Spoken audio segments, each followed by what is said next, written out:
지금부터 국회 입법조사처와 건축공간연구원 그리고 복경은실, 권영진은실이 공동으로 주최하는 국민의 삶과 연계된 건축의 새로운 도약, 건축 산업 및 건축 규제 합리화 방안을 주제로 한 세미나의 개회식을 시작하겠습니다. 먼저 저는 오늘 세미나의 개회식 사회를 맡은 국회 입법조사처 국토해양과장 박준환입니다. 반갑습니다.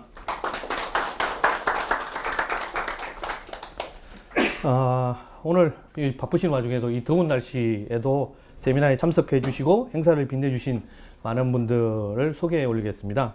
한 분 한 분 소개해 드릴 때마다 따뜻한 박수로 맞이해 주시기 바랍니다. 먼저 오늘 주최를 맡아 주신 국회 입법조사처 이관우 처장님 참석하셨습니다. 그리고 복기왕 의원님 참석하셨습니다.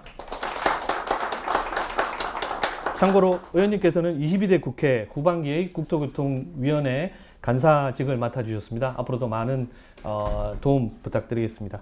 그리고 오늘 행사를 위해서 누구보다 애써주신 건축공간연구원의 박환용 원장님 참석하셨습니다. 그리고 오늘 공동주최이기도 하셨는데 권영진 의원님께서는 긴급한 의정활동 관계로 참석하지 못한 점 양해 부탁드립니다. 그리고 국회 입법조사처의 경제산업조사실장님 김종훈 실장님도 참석하셨습니다. 예, 오늘 발제와 토론을 맡아주시고 그리고 진행해 주실 분들을 소개해 드리겠습니다. 먼저 오늘 좌장으로 발제 및 토론을 전반적으로 진행해 주실 중앙대학교 건축학부 전영훈 교수님이십니다. 그리고 발제를 맡아주실 국회 입법조사처 국토교통해양과 박인숙 입법조사관입니다. 네, 또 다른 발표를 해주실 건축공간연구원의 배선혜 건축규제혁신센터장입니다. 오늘 이분들의 발제를 바탕으로 그리고 건축산업에 대해 전반적인 얘기를 토론을 해주실 토론자분들 소개해 드리겠습니다. 먼저 신형준 인천연구원 도시공간연구부 박사님이십니다. 예, 선문대학교 유혜연 건축학부 교수님이십니다. 그리고 스페이스소울 건축사무소 윤혁경 대표님이십니다. 그리고 한국예술종합학교 건축과의 임유경 교수님이십니다.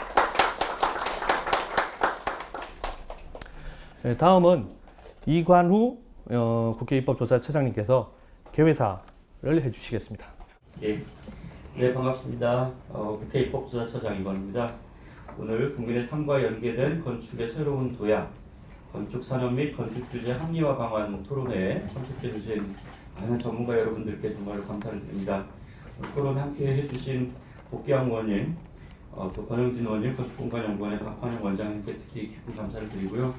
또 복기왕 의원님과 저희가 같이 공동으로 주최하는 토론회를 제가 여러 번 지금 참석하고 있는데 매번 다 굉장히 우리 국토교통위원회에 해당되는 아주 중요한 민생과 관련된 사안들에 대해서 항상 관심을 가져주시고 또 토론회 개최하고 이렇게 할 때도 굉장히 열과 성의를 다해 주셔서 저희가 큰 도움이 되고 있고 또 이렇게 이제 간사를 맡으셨기 때문에 저희가 지금 이 국토교통위원회 관련해서 많은 보고서를 내고 있는데 이제 입법이 착착 진행이 되겠구나 그런 기대도 많이 갖게 됩니다. 그래서 오늘 토론회에서 나온 이야기들도 이제 정말로 입법과 정책으로 아주 직결될 수 있는 그런 이제 22대 국회 후반기에 절호의 기회가 왔다 이런 생각도 많이 듭니다.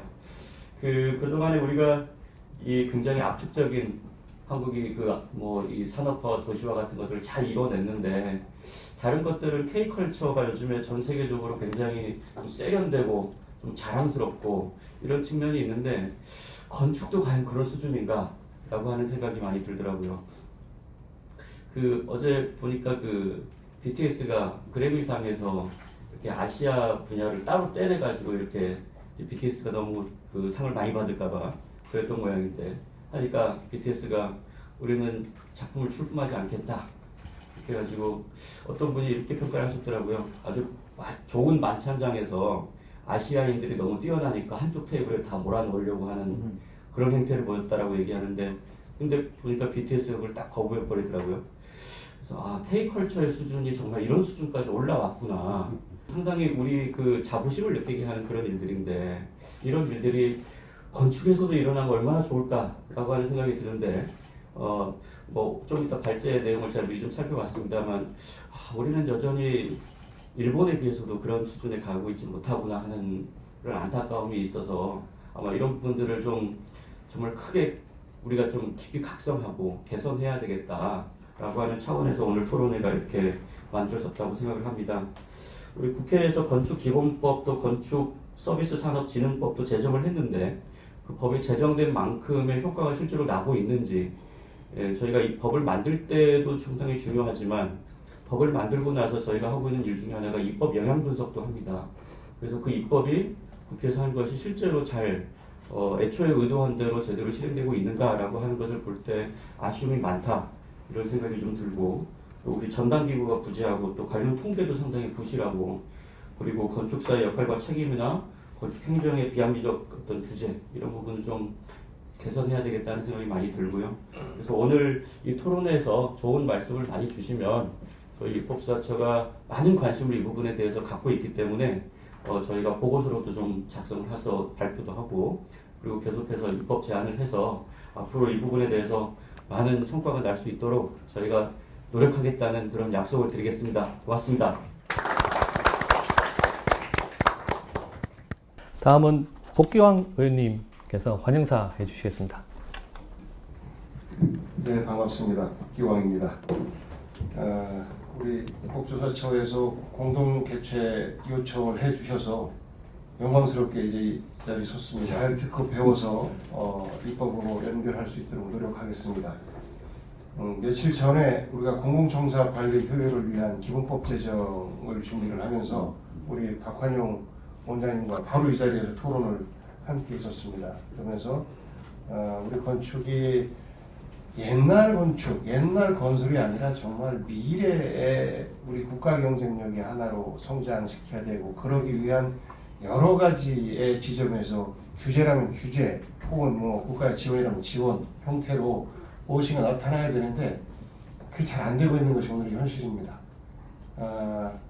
정치권은 오로지 서울 집값만 바라보고 있고, 지금 현재 고사되고 있는 건설 산업에 대해서는 채 돌아보지 못하는 우를 지금 범하고 있습니다. 그래서 그런 부분에 대해서 이번 국정감사 때 여당이지만 그래도 지적을 해야 되는 것 아닌가라는 생각을 가지고 있고, 그런 준비를 좀 하고 있는데요. 오늘 이 토론도 아마 그런 맥락의 일환이 아닌가 싶습니다. 아까 BTS 말씀하셨는데, 건설, 토목 분야의 해외 수준은 우리가 많이 따내고 있다라고 하지만 대부분이 적자다라고 이야기를 해요. 그리고 그 토목 분야는 뭐 잘 드러나지 않습니다. 근데 오늘 외국에 갔을 때 삼성과 LG 간판이 보이는 것처럼 랜드마크로 보이는 건물 하나가 이거 한국에서 설계한 거야, 한국에서 시공한 거야 라고 하면 그 자체가 어마어마한 경쟁력이 되고 홍보가 되지 않겠습니까?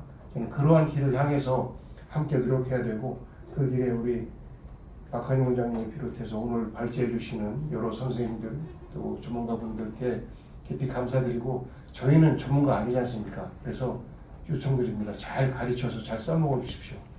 그래서 결국은 좋은 선생님 만난 학생이 시험도 잘 보고 하는 거 아니겠습니까? 앞으로 2년 동안 국토위에 있으면서 여러 전문가분들께서 주시는 대한민국 미래 건축 산업에 도움이 된다라고 하면 손잡고 열심히 하겠다라는 말씀드리고, 우리 이관우 소장님께서 우리 건설 건축 분야에 대해서 많은 관심을 갖고 이렇게 직접 토론회 주최까지 해주시는 것에 대해서 깊은 감사의 말씀드립니다. 소장님이 이러시니까 우리 입조처 입법관, 조사관, 우리 선생님들도 우리 국토교통에 더 많은 관심과 또 정책 제안을 해주시기를 부탁드립니다. 다시 한번 우리 박환용 원장님과 여러 전영훈 교수님, 그리고 전문가 여러분들, 또 이관호 소장을 비롯한 여러분들께 감사 말씀드립니다. 고맙습니다. 예, 다음은 박환용 건축공간연구원 연구원장님의 관행사가 있겠습니다. 예, 건축공간연구원 원장 박환영입니다. 위원님이 저희 국토 건축 공간에 대해 관심이 무지 지대하셔서 오늘 이 토론회가 성사됐다고 생각을 합니다. 사실은 이관우 처장님하고 저희들이 이런 주제를 가지고 했으면 좋겠다는 것은 얼마 전부터 이야기가 됐지만 사실은 그런 생각을 실제로 성사시키는 분은 우리 복귀왕 의원님이셨거든요. 그래서 오늘 이 자리가 매우 뜻깊다고 생각을 하고요. 앞에 두 분이 말씀하신 오늘 토론의 중요성에 대해서 제가 조금 더 말씀을 드리려고 하면 주제가 두 개밖에 되는데 하나는 건축 법령의 정비 방안이고 또 하나는 위반 건축물에 대한 이야기입니다. 사실은 우리 의원님들이 말씀하셨습니다만 건축 부분에 대해서는 상당 부분 저희들이 해야 될 일도 많다고 생각을 하는데 특히 건축 법령에서는 매번 하면서 이렇게 수정을 해가지고 제대로 그 체계를 못 갖추고 있는데 그 부분에 대해서 오늘 박인숙 입법조사관께서 그 내용을 속속들이 들춰내고 그것이 어떻게 정비되어야 되겠냐 하는 부분에 대해서 말씀하시는 거라서 저희들은 무지 소중하게 느끼고 있습니다. 그렇게 소중하게 느끼는 이유 중에 하나가 저희 연구원에서 건축법 해설 GPT 같은 그런 AI 모델을 하나 만들었습니다. 그래서 오늘 참석하신 강수석 차장님이 저희들하고 잘 협조를 해가지고 건축사협회가 우리한테 그 모델을 링크를 좀 해줬으면 좋지 않겠냐 그래서 해줘서 그 건축법에 대한 해석을 AI가 해주는 그런 시스템을 저희들이 개발했기 때문에 건축법령에 대해서는 지속적으로 정비가 되어야 된다고 봤습니다. 그러한 것으로 오늘 박인숙 입법조사관께서 발표를 해주시는 거고 두 번째는 위반 건축물인데 어떻게 보면 위반 건축물이라는 것이 매우 주제가 협소합니다. 그런데 그것을 조금 더 달리 본다고 하면은 우리나라에서 60년대, 70년대, 80년대에는 위반 건축물을 하기 위해서 항공사진을 찍어서 그것이 이상한 건물들이 만들어지고 나면 너희들이 그것이 법적인 그것을 단계를 거치지 않았으니까 과태료 내지는 처벌해야 된다는 그런 조치가 있었습니다. 이제는 그러한 시간이 좀 지났고 그런 반면에 참 부수적으로 그러한 그 위험한 건축물에 대한 일이 발생을 합니다. 특히 수도권에서 많이 발생하고 특히 공동주택이 아니라 단독주택 그런 소규모 주택에서 많이 발생을 합니다. 결국은 그것은 뭐냐면 건축법에 대한 이해 부족 내지는 그것을 오용하는 관계로 인해서 민원이 발생하고 국민들 차원의 어려움이 발생한다는 것입니다. 그렇게 되고 나면은 그 사람들도 문제가 있고 그 건축물을 구매해가지고 사는 사람들도 그 내용을 모르고 봤기 때문에 또 문제가 생기는 것입니다. 그래서 그런 것을 배선의 박사가 오늘 발표하는 거라서 잘 진행돼야 된다고 생각을 하고 또 그것 또한 이제 입법 단계를 지나가야 된다고 생각을 하기 때문에 복귀왕 의원님이 잘 좀 도와주시면 우리 입법조사처하고 저희들 건축공간연구원이 가는 길이 상당히 순탄할 것 같습니다. 고맙습니다. 첫 번째 주제는 건축물의 품질과 안전 확보를 위한 건축 법령의 정비 방안이란 제목으로 우리 박인숙 입법조사관께서 발표해 주십니다. 네, 안녕하세요. 방금 소개받은 국회 입법조사처 박인숙 입법조사관입니다. 제가 오늘 발표할 주제는 건축물의 품질과 안전 확보를 위한 건축 법령의 정비 방안입니다. 발표 순서는 논의 배경, 그리고 건축 정책 및 산업 관련 법률의 논의와 한계, 그리고 건축물의 품질과 안전을 확보하기 위한 입법 정책 방안입니다. 우리나라에서 처음 건축 정책에 대해서 본격적으로 논의가 시작된 건 2006년에 건설기술 건축문화선진화위원회에서 우리 건축 시설물에서 걸작이 나오지 못하는 6가지 이유에 대한 문제 제기를 하면서 시작되었습니다. 이 6가지 이유는 건축 사업에 있어서 기획 능력이 부족하고 설계자 선정에 있어서 경직성을 가지고 있으며 그리고 민간 부문에 대한 설계 대가가 부족하다. 그리고 건설 공사 부분에 있어서도 발주 방식이 획일적이고 공사 감독이 일관적이지 않다. 그리고 그 건축물을 설계한 설계자가 공사에 적극적으로 참여하지 못한다. 이런 6가지 문제에 대해서 문제 제기를 했습니다. 이러한 문제 제기가 2006년에 시작되고 정책적인 논의가 이어졌는데 현재 2026년까지 그렇다면 이 문제에 대해서 어느 정도 해소가 되었는가, 어느 정도 뭐 지금 많이 나아졌는가, 좀 이런 사회적인 변화를 한번 살펴보면 여전히 부실한 설계와 부실한 시공으로 인해서 안전사고가 많이 발생을 하고 있습니다. 그리고 상징적인 건축물에 대해서는 국내 건축사보다는 해외 건축사를 선호하는 경향이 좀 크고 여전히 건축을 건설의 한 분야로서만 인식하는 경향이 굉장히 큽니다. 그렇기 때문에 20년이 지났음에도 불구하고 사실은 이 걸작이라는 표현이 프리츠커상이라는 표현으로만 바뀌었을 뿐이지 어떤 사회적인 분위기는 크게 변화했다고 보기 어렵습니다. 그렇다면 실제로 지금 우리의 건축 산업과 시장의 규모가 어느 정도인가 살펴보았습니다. 그런데 아쉽게도 지금 우리 건축 관련된 법에는 건축 산업에 대한 정의가 없습니다. 그렇다 보니까 정확한 통계가 일단 없고 이 건축 관련된 산업과 시장의 규모를 파악하기 위해서는 건설산업기본법에 따른 건설업 조사에서 건축 공사업에 대한 규모를 통해서 확인할 수 있고 한국표준산업 분류에 따른 서비스업 현황을 통해서 알 수가 있습니다. 사실 그 표에서도 보시다시피 건물 건설업과 토목 건설업의 규모의 차이가 굉장히 큽니다. 그러니까 사실 이 규모가 차이가 있다라는 것도 중요하지만 건물 건설업의 매출액이나 부가가치가 지속적으로 증가하고 있다. 이 부분에 조금 주목할 필요가 있습니다. 그리고 서비스업 조사 현황에서도 보시다시피 건축 설계에 관련된 서비스업에 대한 매출의 규모도 2007년 이후로 지속적으로 상승하고 있고 앞으로도 이 규모는 좀 점차 계속적으로 증가할 것으로 예측이 됩니다. 사회적인 분위기는 이렇지만 그럼 실제로 2006년 이후에 법 제도적 환경은 어떻게 변화하였나 살펴봤습니다. 2007년에 건축기본법이 제정이 되었는데요. 이 법 제정을 통해서 그동안 건설 산업의 일부로만 인식되던 건축 정책이 산업과 문화 진흥을 위한 독자적인 수단이라는 점을 명문화하는 기반이 마련되었습니다. 건축기본법에서는 건축 기본 계획을 수립을 하고 건축 문화 진흥을 위한 재정 지원을 할 수 있는 제도적인 기반도 마련을 하였고 설계 공모를 시행하고 민간 전문가가 적극적으로 참여할 수 있는 규정도 마련하고 있습니다. 이러한 흐름으로 2013년에 건축서비스산업진흥법이 제정되었습니다.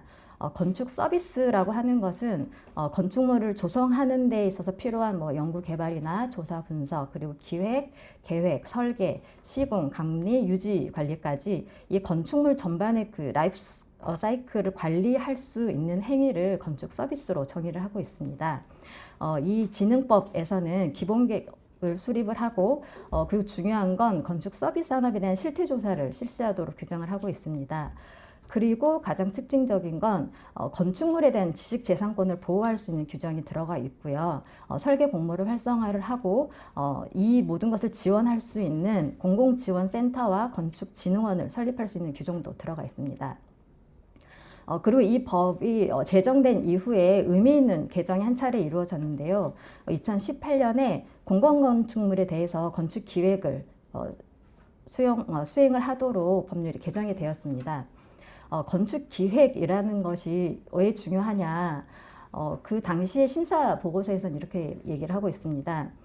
공공건축물은 우리가 일상적으로 매일 접하고 지내는 공간인데도 불구하고 과대과소한 규모로 설계가 되고 있고 그다음에 지역의 어떤 특징을 잘 반영하지 못하고 디자인적으로 도시나 지역의 경쟁력을 확보하기에는 조금 어렵다.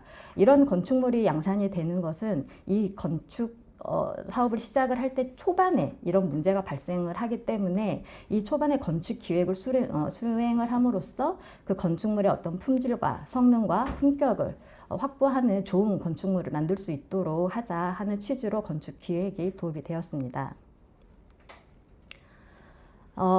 그래서 저는 이 건축 정책과 건축 산업에 관련된 지금의 법률을 한번 살펴보기 위해서 세 가지로 구분을 해봤습니다. 먼저 이 건축물을 생산하는 행위, 주체가 되는 건축사, 그리고 이 행위를 하는 과정, 그러니까 건축 기획이 되겠습니다. 그리고 이 행위를 통해서 만들어지는 결과물, 건축물이 되겠고요. 그리고 이 건축물 생산 행위 전반적인 법 제도적 지원 체계가 어떻게 되는지를 살펴보고자 했습니다. 그렇기 때문에 이 그 주체가 되는 건축사 법과 그리고 건축물을 만드는 과정과 결과물에 대한 건축 서비스 산업 진흥법에서 살펴보았고요. 법 제도적 지원 체계는 건축 기본법을 통해서 살펴봤습니다. 건축사 법은 1963년에 제정이 되었는데요. 제정 당시에는 사실 공공과 민간을 특별히 구분하지 않고 건축사의 업무나 대가, 그 업무에 따른 대가 기준을 마련했습니다. 그런데 이후에 민간 부분에서는 설계비 담합이라든가 부당한 공동행위가 자꾸 발생을 하면서 이런 부분을 방지하기 위해서 민간 부분에 대한 업무 대가 기준을 폐지를 했습니다. 그리고 다시 이 건축물의 어떤 품질과 성능을 확보를 해서 안전사고를 예방하기 위해서 민간 부분에 대해서도 공공 부문의 대가 기준을 활용하거나 참고할 수 있도록 2017년에 법률이 개정이 되었습니다. 사실은 지속적으로 민간 부문에 대한 업무 대가 기준이 필요하다. 사실은 건축가가 본인의 전문성을 발휘할 수 있도록 공정한 경쟁을 하기 위해서는 거기에 걸맞는 기준과 그리고 정당한 대가가 지급이 되어야 하는데 이 부분이 부재하다 보니까 사실은 어떤 윤리의식이나 책임 기반에도 기반을 하는 어떤 위반 건축물도 발생이 하게 되고 부실한 설계도 이루어지는데 이러한 피해는 사실 곧 국민의 안전과 직결되는 문제이기 때문에 여러 차례 민간 부분에 대한 건축사의 업무 대가 기준도 마련하자라는 여론이 만들어지고 있습니다. 다행스럽게도 올해 3월에 민간 부분에서도 공공 부분의 대가 기준을 준용할 수 있다라고 건축사법이 개정되면서 한 단계 발전하는 계기가 되었지만 여전히 그 기준이 부재한 것은 아쉬운 현실입니다. 다음으로 건축서비스산업진흥법에 관한 사항입니다. 먼저 공공건축물을 설계비 1억 원 이상의 공공건축물을 설계를 할 때는 건축기획 절차를 거쳐야 하는데요.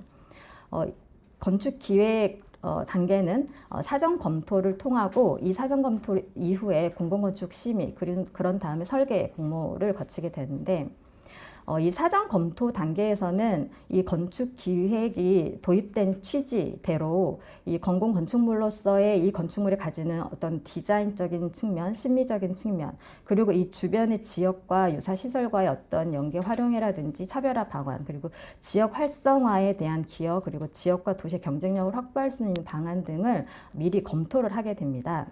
그런데 이 사전 검토에서 제외되는 대상이 있는데요. 예비 타당성 조사나 타당성 조사를 거친 사업은 이 사전 검토에서 제외가 됩니다. 그런데 이걸 다시 처음으로 돌이켜 생각을 해보면 건축 기획이 도입이 된 취지는 이러한 규모가 큰 건축물들이 어떤 품질과 디자인적인 품격을 확보하기 위해서 건축 기획이 도입이 된 건데 이 제외 대상을 별도로 마련했다라는 것은 이 취지에 적합하지 않나라는 생각이 들었습니다. 그리고 이 사전 검토에서 제외가 되더라도 공공건축 심의 단계에서 이게 건축 기획과 적합하지 않다, 부족하다 하면 다시 재검토 단계를 거치게 됩니다. 그렇다면 결국은 행정적인 비효율이 발생하게 됩니다. 그러니까 결국은 시간이 더 많이 들어가게 되는 거고 이 과정에서 설계안도 변경이 될 수도 있는 거고 실제로 처음에 있었던 그 설계의 의도가 제대로 구현이 될까 하는 우려도 생기게 됩니다. 다음으로 또 건축서비스산업진흥법에서 얘기하고 싶은 건 지식재산권 보호 대상입니다. 사실 이 법 안에 건축물에 대한 저작권에 대한 사항이 들어간 건 굉장히 의미 있는 일이라고 저 개인적으로 생각을 하고요. 대표적으로 그 저작권 위반한 사례로 2018년에 그 강릉에 있는 테라로사 카페가 있는데 지금 딱 보시기에도 건축물이 꽤 어떤 많은 고민과 노력을 통해서 설계가 되었다라는 것을 알 수 있는데 경남 사천시에 있는 한 카페에서 이 디자인을 그대로 도용을 해서 카페를 건축을 하게 되고 이게 저작권법 위반이다라는 소송이 진행되었고 2020년에는 대법원에서 이 건축물은 어떤 일반적인 표현 방법이나 기능 그리고 실용적인 사상만이 아니라 창작자의 창조적 개성도 나타내고 있다. 그렇기 때문에 저작권법에 위반된다라고 인정한 사례가 있습니다. 그런데 여기서 제가 말씀드리고 싶은 건 사실 건축 디자인이라는 표현입니다. 건축서비스산업진흥법에서는 그 지식재산권 보호 규정에서 건축 디자인에 관한 저작권 보호라고 명시를 하고 있는데요. 사실 건축 디자인이라는 용어 자체가 어떻게 보면 더 많은 것을 포괄할 수 있기 때문에 논쟁의 여지가 없을 수도 있지만 사실은 조금 더 구체적이지 못하기 때문에 다툼의 여지도 분명히 있을 거라는 생각이 듭니다. 그래서 이 부분에 대한 용어를 조금 더 구체적이고 명확하게 할 필요가 있다라는 생각이 듭니다. 다음으로 건축기본법에 대한 내용입니다. 건축기본법에서는 건축 정책과 건축 산업 전반에 대한 지원 체계를 마련하는 규정을 마련하고 있는데요. 건축문화진흥을 위한 재정을 지원할 수 있다라고 규정을 하고 있고 최근 10년간에 그렇다면 이 건축문화진흥을 위한 재정이 어느 정도 지원이 되었을까 현황을 살펴보니 보시다시피 최근 10년간 굉장히 편차가 큽니다. 매년. 그리고 특히 2018년과 2021년 두 해를 비교를 하더라도 약 7억 원 정도와 72억 원 정도 약 10배 정도가 차이가 나는데요. 이렇게 예산의 편차가 크면 사실은 건축 정책이 일관성을 가지고 추진되기가 어렵습니다. 그리고 이 예산을 가지고 이 건축 문화를 진흥을 하고 이 건축 정책을 수립하는 데 있어서 여러 가지 다양한 프로그램도 발굴을 해야 하고 인재 육성이라든지 신진 건축사에 대한 지원이 이루어져야 하는데 예산 지원이 원활하게 이루어지지 않다라는 점이 굉장히 아쉬운 점입니다. 그렇다면 건축물의 품질과 안전을 확보하기 위한 입법 정책 방안이 무엇인가 살펴봤습니다. 먼저 건축물 생산 행위 주체인 건축사에 관한 내용인데요. 아까 앞서 말씀드렸다시피 올해 3월에 건축사법 개정을 통해서 민간 부분에 대한 그 업무 범위와 설계 대가 기준을 공공에 준용하도록 개정이 되었는데 사실은 건축물의 품질과 품격을 향상시키고 안전을 확보하고 곧 국민의 삶의 질과 연계가 되는 부분이지요. 그리고 건축의 경제적이고 문화적 가치를 향상하는 것은 공공과 민간을 구분해서 될 일이 아니고 결국은 공통의 과제입니다. 그렇기 때문에 이 건축사가 그 본인의 전문적인 역량을 발휘하고 어떤 책임과 윤리의식을 기반으로 건축물을 설계하고 감리하기 위해서는 그 건축사의 업무 범위가 명확하게 규정이 되어야 하고 그 업무 범위에 따른 설계 대가 기준도 명시가 되어야 합니다. 그리고 이렇게 마련된 민간 부분에 대한 설계 대가 기준이 표준 계약서의 형태로 의무적으로 표준계약서를 작성하도록 하고 그리고 건축 허가 시에 이 서류를 제출한다든가 이런 방식을 통해서 건축사에 어떤 전문 역량을 발휘할 수 있는 제도적인 지원이 필요합니다.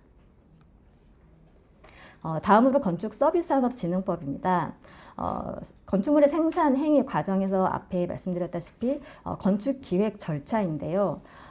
공공건축물에 있어서 예비타당성 조사를 거친 공공건축물은 사전검토를 생략하게 되어 있는데 사실 이 건축기획의 취지가 원래 처음 제정했을 때의 취지대로 잘 작동이 되기 위해서는 이 사전검토를 생략하기보다는 오히려 중복되는 부분은 피하되 간소화해서 진행을 하는 것이 오히려 건축기획의 취지를 살려서 이 건축물의 품격과 품질을 확보할 수 있는 방안이라고 생각이 듭니다. 그리고 조금 더 나아가서 장기적으로 고민을 조금 해봐야 될 문제라고 생각을 하는데 현재는 건축물에 대해서만 건축기획 절차를 시행을 하고 있는데 민간 부분에서도 이 부분을 도입을 하는 것도 한 번쯤은 고민을 해봐야 할 것 같습니다. 사실은 공공이 건축하는 건축물만이 어떤 품질과 품격과 안전을 확보해야 되는 건 아니고 결국은 우리나라와 도시의 경쟁력을 확보하는 건 공공과 민간이 함께 노력해야 될 사안입니다. 다만 민간 부분의 건축기획 절차를 적용을 했을 경우에는 행정적인 기간이 조금 더 소요되고 비용도 조금 더 들 수 있기 때문에 사업비가 증가할 수도 있지만 일정 규모 이상이거나 혹은 특정 용도로서 이 건축물이 이 도시와 지역의 경쟁력을 확보할 수 있는 용도인 경우에는 이 절차를 도입하도록 하고, 그리고 공공건축지원센터 같은 이 공공기관에서 적극적으로 지원하는 방안도 검토할 수 있을 것 같습니다. 그리고 지식재산권 보호에 관한 사항에서 현재 건축 디자인이라는 용어를 사용하고 있는데, 이 용어를 저작권법에서 말하는 건축 저작물로 용어를 조금 바꿔보는 건 어떨까라고 제안을 하고 싶습니다. 사실 건축 저작물이라는 것도 조금은 애매한 부분이 있긴 하지만, 결국은 이 완성된 건축물, 그리고 이 건축 과정에서 발생하는 설계 도면이라든가 모형, 이 모든 것들을 건축 저작물로 포함을 시킨다면 오히려 건축 디자인이라는 개념보다 약간 그 모호함이 없어질 거라는 생각이 듭니다. 그리고 마지막으로 건축 기본법에 관한 사항인데요. 이 건축 기본법에서는 이 건축물 생산을 위한 이 법 제도적 지원에 대한 모든 것을 담고 있습니다. 그렇기 때문에 우리나라, 아까 처장님도 말씀하시고 의원님께서도 계속 말씀을 하셨지만, 우리나라에도 상징적인 건축물이 있고, 해외 사람들이 우리나라의 이 건축물을 보기 위해서 우리나라에 오는 그런 현상을 만들기 위해서는 적극적인 지원이 필요하고, 그 지원을 위해서는 첫 번째 재정 지원이 가장 필요합니다. 매년 바뀌는 그런 예산의 편차보다는 조금 더 일관성 있는 예산, 그리고 규모를 조금 키웠으면 더 좋은 방향으로 갈 수 있을 것 같고요. 그리고 여기서 한 단계 더 나아가서 이 재정 예산과 이 모든 산업에 대한 지원을 체계적으로 할 수 있는 전담 기구가 필요하다는 생각이 듭니다. 사실 지금 건축서비스산업진흥법에는 건축진흥원 설립에 대한 규정이 들어있긴 한데요. 제정 당시에 그 진흥원 설립에 대한 논의가 조금 되었다가 지금은 약간 흐지부지된 상태로 멈춰있는 상태입니다. 그렇기 때문에 우리나라의 건축 정책을 전반적으로 일관성 있게 이끌어갈 수 있는 전담 기구가 필요할 것 같은데, 현재 그 건축서비스산업진흥법에 있는 건축진흥원에 대한 규정과 건축기본법에 현재 있는 국가건축정책위원회와의 기능을 어떻게 조금 정비하고 정립할까, 이 부분은 앞으로 조금 더 많이 고민해야 될 사항인 것 같습니다. 이 전담기구를 설립하는 데 있어서 처음에 이 법 제정 당시에 심사보고서에는 이렇게 표현을 했습니다. 그 건축 서비스 산업과 건축 문화의 진흥을 위한 업무는 국가가 직접 지속적으로 수행하기엔 한계가 있기 때문에 건축 서비스 산업이 경쟁력 있는 지식 서비스 산업으로 발전할 수 있도록 집중적인 지원이 필요하다라고 얘기하고 있습니다. 이런 전반적인 부분을 감안을 했을 때는 전담 기구를 마련을 하고, 이 기구를 통해서 건축 문화와 산업을 진흥할 수 있는 프로그램도 마련하고, 인재도 양성하고 할 수 있는 모든 지원이 체계적으로 이루어지기를 제안드립니다. 네, 이상 발표 마치겠습니다. 감사합니다.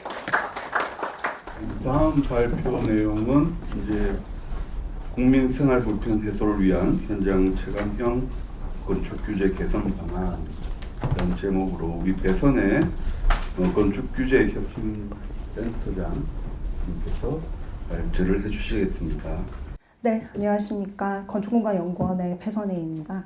저희 작년에 굉장히 연구진들하고 고생을 많이 한 연구인데, 이렇게 성과를 발표할 수 있는 기회를 주셔서 감사합니다. 저희가 왜 위반 건축물에 대해서 고민을 시작했는지는 원장님께서 서두에 굉장히 자세하게 말씀을 해 주셔서 그걸 따로 말씀드릴 건 없을 것 같고요. 저희 작년부터 올해까지 굉장히 화두가 됐던 게 불법 건축물, 위반 건축물, 그리고 양성화, 그리고 양성화를 위한 특별법 발의, 이런 것들이 굉장히 핫한 아이템이었습니다. 굉장히 민원도 많았고, 국토부와 그리고 국회의원님들도 이 양성화, 그러니까 서민들 주거 안정을 위해서 양성화가 필요하고 특별법이 필요하다라는 논의들을 굉장히 많이 하셔서, 그런 관점에서 저희가 국토부에서도 불법 건축물, 위반 건축물에 대한 연구가 필요하다라고 내용을 주셨고, 그 관점에서 그럼 과연 이 불법 건축물을 제대로 보려면 국토부의 과제 말고 연구원에서는 좀 더 고민해야 될 지점이 없는 걸까라는 생각 끝에 저희가 작년에 2개의 과제를 위반 건축물과 관련한 내용을 진행을 했습니다. 첫 번째는 국토부에서 이제 방향이 설정돼 위반 건축물을 조금 더 잘 관리할 수 있는 방안은 무엇일까라는 연구가 한 축으로 돌아갔고요. 두 번째로는 저희 이제 연구하는 입장, 건축 공간을 다루는 건축연구원에서 과연 이 위반 건축물을 관리만 하고 적발만 해야 할 것인가? 오히려 위반 건축물이 발생하는 원인이 되는 법이 있지 않을까? 그 법을 개선해야 되지 않을까라는 고민에서 시작을 한 것이 오늘 중점적으로 말씀드리고자 저희 자체적으로 진행한 연구 과제의 핵심이라고 말씀을 드릴 수 있겠습니다. 이 연구 과제들을 지금 현재 작년에 10월에 국토교통부에서 위반 건축물을 합리적으로 관리할 수 있는 방안을 우선 대책을 발표를 했고요. 그 내용 안에 특정 건축물 양성화법의 적극적인 국토부의 지원이 첫 번째로 들어갔고, 두 번째는 위반 건축물이 양성화가 되면 이후부터는 조금 더 잘 관리하자라는 두 번째 방안이 들어갔고, 세 번째는 저희가 제안한 바와 같이 그러면 위반 건축물이 발생하지 않도록 미리 사전에 예방할 수 있는 방안도 같이 고민하겠다. 이렇게 세 개의 세트를 제안을 드렸고, 당연히 의원님들도 이 의견에 같이 호응을 해주셔서 지금 현재 그 내용들이 착착 진행되고 있는 상황입니다. 제도 개선안은 첫 번째로 특별조치 법안은 26년 6월 16일에 복귀한 의원님과 여러 의원님들이 같이 도움을 주셔서 공포가 됐고 12월에 시행 예정입니다. 현재 시행령 제정 준비와 가이드 준비하고 있습니다. 두 번째, 건축 기준 법 또한 일부 개정 법률이 원래 국회 입법조사처와 논의 과정에서는 계류 중이었는데요. 7월 말에 급하게 이제 의원님들이 꼭 필요한 내용이다, 이거는 꼭 진행해야 된다라고 합의를 해주셔서 건축법과의 일부 내용 중에 위반 건축물 예방과 관련된 내용, 그리고 규제 합리화 관련의 중에서는 1조 사선에 대한 내용이 포함이 돼서 건축법이 일부 개정안 법률안이 통과된 상황입니다. 근데 오늘 좀 말씀드리고자 하는 거는 연구의 전체 내용은 제가 자료집에 보실 수 있도록 다 담아놔서 자료집의 일부 내용을 보시면 같이 보실 수 있도록 좀 마련을 했고요. 오늘은 저희가 연구 과정의 결론에 따라서 왜 이런 법 제안들을 제안을 하게 됐는지, 지금 진행된 법 제안 말고도 조금 더 같이 살펴봐 주셨으면 하는 내용들이 무엇인지를 중심으로 오늘 좀 말씀을 드리고자 합니다.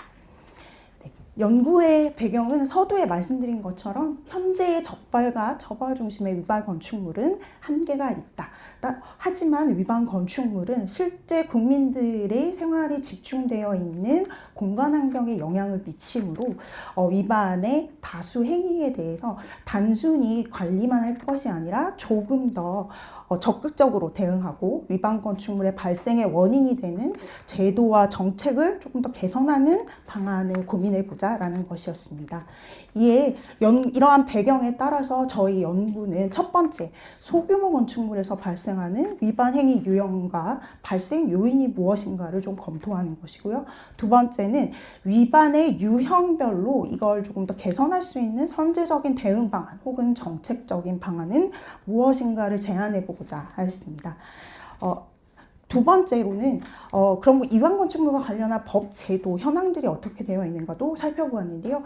요것들은 이제 자료집에 있는 내용들을 보시면 되는데, 중요하게 좀 이 자리에서 꼭 한 가지 좀 공유하고 싶은 내용은 바로 국외에서는 이런 위반 건축물 관련 제도 운영이 되고 있다입니다.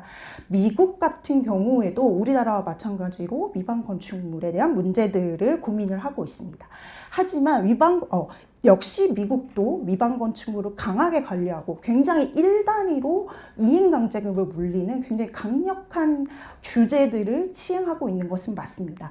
하지만 미국에서도 주택에 대한 문제들과 연계된 부분에서는 조금 다른 관점의 정책과 제도를 추진하고 있는데요. 대표적으로 단독주택지의 위반으로 다른 형태의 주거가 등장했을 때 이 주택을 주거 관점에서 안정화를 시키기 위해서 허용을 하고, 그리고 합법 합법적으로 이걸 쓸 수 있는 경로를 제시하고 있습니다. 물론 전체 미국엔 주 단위로 이제 정책들이 추진되고 있는 상황이기 때문에 미국 전국에서 이제 이용되고 있는 건 아닌데요. 뉴욕이나 샌프란시스코처럼 정책, 그러니까 주거와 관련된 문제들이 있는 곳에서는 이런 정책들이 좀 추진되고 있는 상황입니다. 두 번째로 또 좀 저희가 좀 고민해 보아야 될 문제가 취약계층에 대해서는 위반 건축물에 대해서 단순히 관리와 처벌뿐만이 아니라 이걸 제대로 정비할 수 있기 위해서 조금 지원하는 프로그램까지도 같이 운영되고 있는데 포틀랜드시 같은 경우에 이러한 내용들이 좀 추진하고 있는 상황입니다. 다음은 위반 건축물의 발생 현황에 대해서 저희가 살펴본 내용을 조금 말씀드리겠습니다. 위반 발생 현황은 저희가 초기에는 건축물 대장을 통해서 확인을 해보려고 했습니다. 하지만 지금 세움터상의 건축물 대장은 위반 건축물인지 아닌지 정도만 확인할 수 있는 상황이어서 전국 지자체 건축 담당자 분들에게 이 위반 건축물 대장상의 위반 건축물이라고 노란색 딱지가 붙여져 있는 것들의 유형이 무엇인가를 조사 요청을 드려서 한 6개월 정도의 기간을 거쳐서 지자체 위반 건축물 현황 자료 조사를 진행을 했습니다. 그리고 일부 상위 지자체에 해당하는 지역에 가서 심층적으로 어떤 위반의 유형이 발생하고 있는가 정도를 살펴보았습니다. 자세한 그 연구의 추진 과정 등은 저희가 자료집에 이제 실어놔서 핵심적으로 저희가 진행한 연구 쟁점하고 연결되는 핵심 내용들만 우선 결론 중심으로 말씀을 드리자면요. 저희가 이제 주목한 것처럼 그럼 위반 건축물이 발생하고 있는 특성이 무엇일까를 좀 살펴봤을 때 첫 번째, 이 수도권에 굉장히 많이 거의 대부분의 위반 건축물이 수도권에 집중되어 있는 상황이고요. 그리고 연면적 1000제곱미터 미만의 소규모 주택이나 건축물에서 집중되어 있는 상황입니다. 또한 주거지역 중심으로 위반이 집중되어 있는 상황임을 데이터상으로는 확인을 할 수가 있었습니다. 그리고 발생의 시점, 그러니까 단속된 시점이 사용 승인 이후에 어느 시점에서 이루어지고 있는가도 저희가 좀 살펴봤는데요. 신축 후 5년 경과 시점에 위반 건축물 단속이 굉장히 많이 되어 있는 상황을 확인할 수가 있었습니다. 용도별로는 서두에도 말씀드린 것처럼 주거용 건축물에서 무단 증축, 그리고 무단 증축 중에서도 다세대 주택의 굉장히 위반이 형태가 굉장히 집중적으로 발생하고 있어서 이런 부분이 왜 건축 기준이 조금 문제가 있는 건 아닌가, 이 건축 기준이 과연 우리 현대 생활에 맞는 것일까에 대한 조금 의문을 가지고 연구를 진행을 하였습니다. 그럼 사례 조사를 봤을 때 도대체 이 숫자에서 드러나는 위반 건축물 중에 문제가 되는 대표적인 유형은 무엇인가? 첫 번째, 다세대 주택에서 굉장히 많이 일어나는 무단 증축은 대부분 베란다와 발코니에서 일어납니다.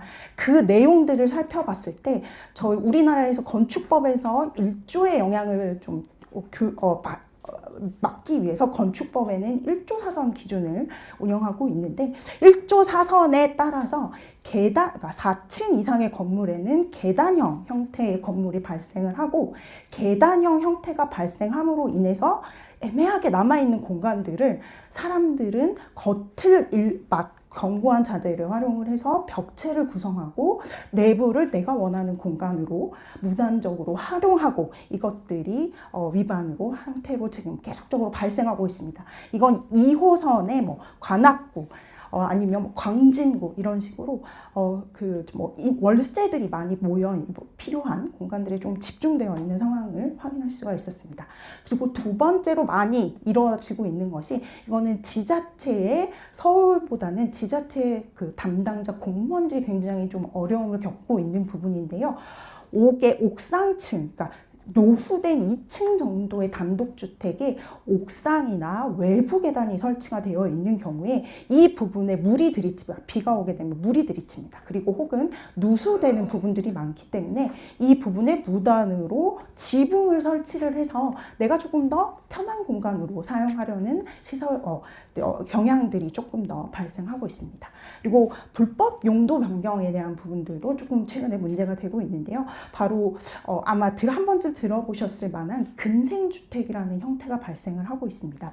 다가구 주택, 다세대 주택은 주택과 근린 생활시설이 결합되어 있는데 지금 현재 건축법에는 층수 제한 규정의 차이도 있고 주택과 근린 생활시설 간의 주차장 기준이 조금 다르게 적용이 되어 있습니다. 그래서 건축주들이 이걸 좀 악용을 해서 처음에는 근린생활시설의 주차 기준을 적용을 해서 설치를 했다가 2층, 3층 같이 상업시설의 임대가 잘 되지 않는 곳을 주거로 전환을 해서 불법으로 임대를 하거나 혹은 심지어 팔거나 뭐 이런 경우들이 많아서 이것 또한 지금 현재 문제가 되고 있는 쟁점의 유형입니다. 다음은 이런 결과들을 바탕으로 저희가 제안한 연구 제도 개선 방향에 대해서 좀 설명을 드리겠습니다. 제도 개선 방향을 설정을 할 때 저희는 이제 전문가분들에게 도대체 건축법 위반이 왜 발생하는가에 대한 것 그리고 유형별로 어떤 것들이 원인이 되는지도 좀 여쭤봤는데요. 당연히 건축법 위반 사례 발생은 매우 자주 발생 또는 자주 발생한다라고 모두가 또 인식을 하고 있었고요. 건축주 및 관계자들은 위반 건축물이 우리 국민들의 조금 낮은 준법의식 혹은 경제적 이익 추구 때문이다라고 답변을 했습니다. 그리고 위반 건축물은 유지관리 단계에서 발생을 한다.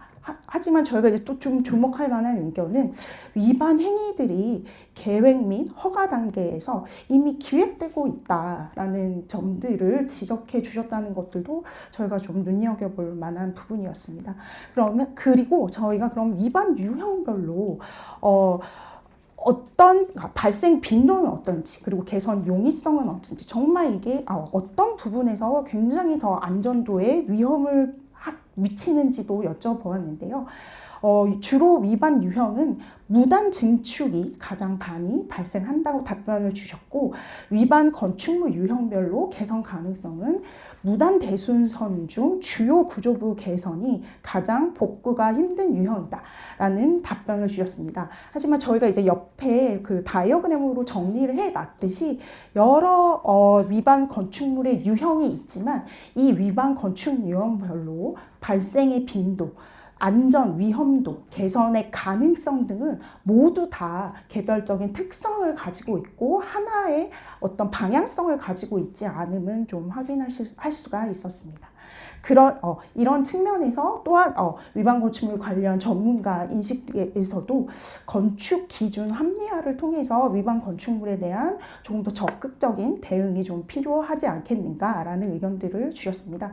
그리고 저희가 좀 기타 의견 중에서 좀 더 주목할 부분이 최근에 현장에서 좀 문제가 되고 있는 것 중에 무단 가설 건축물들로 문제가 있는데 적발 상황이 좀 되지 않고 가설 건축물 문제들과 좀 연계되어 있는 측면에서 이런 부분들도 좀 같이 봐야 한다라는 의견들이 있어서 이런 부분들도 좀 내용을 공유드리고자 합니다.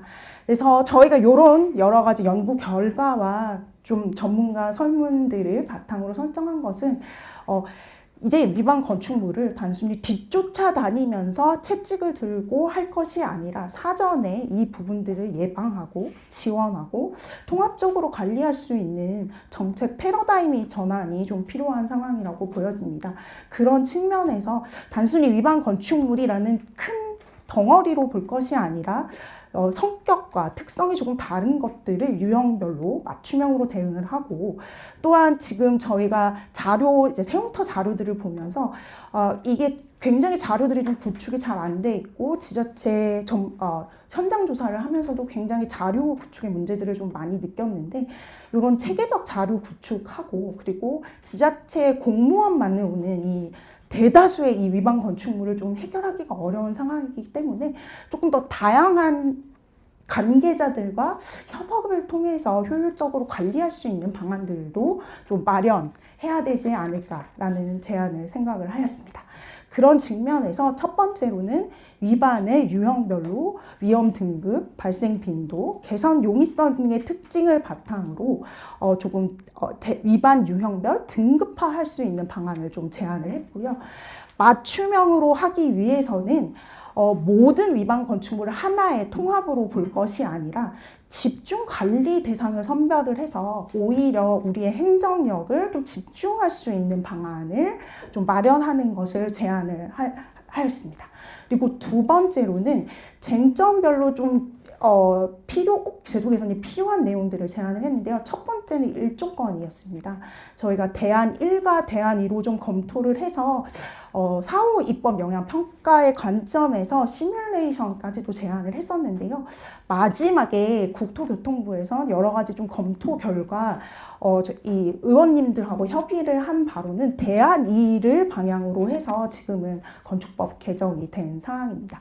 그리고 두 번째로 좀 필요한 것이 비가림막 시설들의 연면적 제외 방안 같은 것들도 좀 마련이 필요한 상황이고, 요거는 건축법 시행령 개정안이어서 지금 현재 이거는 국토부와 같이 논의를 해서 개정안 마련하고 있습니다. 다음으로 필요한 거는 근린생활시설과 주거가 복합된 건축물 조성에 대한 추가적인 별도 기준이 마련이 좀 필요한 것 등이 필요하겠습니다. 그리고 예방과 정비를 위해서는 좀 정기적인 모니터링, 그리고 앞에 미국 사례에서도 봤듯이 단순히 관리뿐만이 아니라 위반 건축물이 실질적으로 정비될 수 있는 방안 또한 마련이 필요할 것 같습니다. 마지막으로 좀 결론을 좀 제안을 하자면요. 앞에서 좀 말씀드렸다시피 위반 건축물이 단순히 위반 건축물의 문제로 끝나는 것이 아니라 소규모 주거에서 많이 발생하기 때문에 주거 정책 관점에서도 저희가 관리 관점이 좀 전환이 필요한 상황입니다. 두 번째로는 사전 예방을 제가 계속 말씀드렸지만 이게 왜 필요하냐? 불법을 굳이 선택하지 않아도 되는 제도 체계가 좀 구축이 되어야 되지 않을까라고 생각합니다. 세 번째는 위반 건축물에 대해서 이제 본격적으로 양성화가 시작되고 조금은 줄일 수 있는 시점이 왔습니다. 이 시점부터라도 위반 건축물에 대한 체계적인 모니터링을 하고 안전의 측면에서 관리를 할 수 있는 조금 협력 체계에 대한 마련도 좀 마련되어야 될 것 같습니다.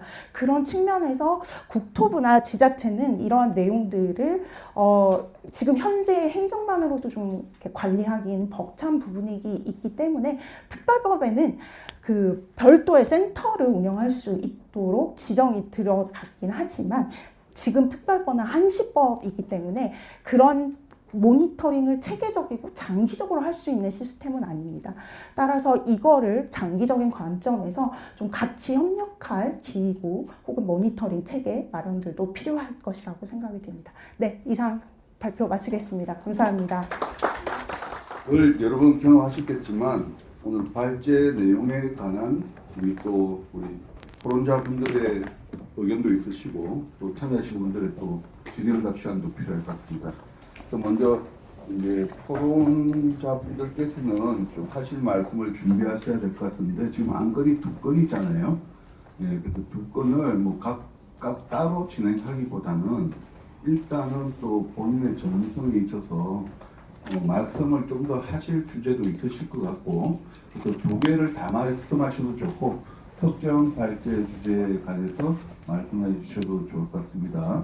그래서 말씀을 준비하시는 동안 제가 간단히 정리하는 모두 발언을 드리자면, 사실 제가 오늘 이 발표장에 오면서 이 건축산업 및 건축규제 합리화 방안이라는 제목을 보고 깜짝 놀란 부분이 있습니다.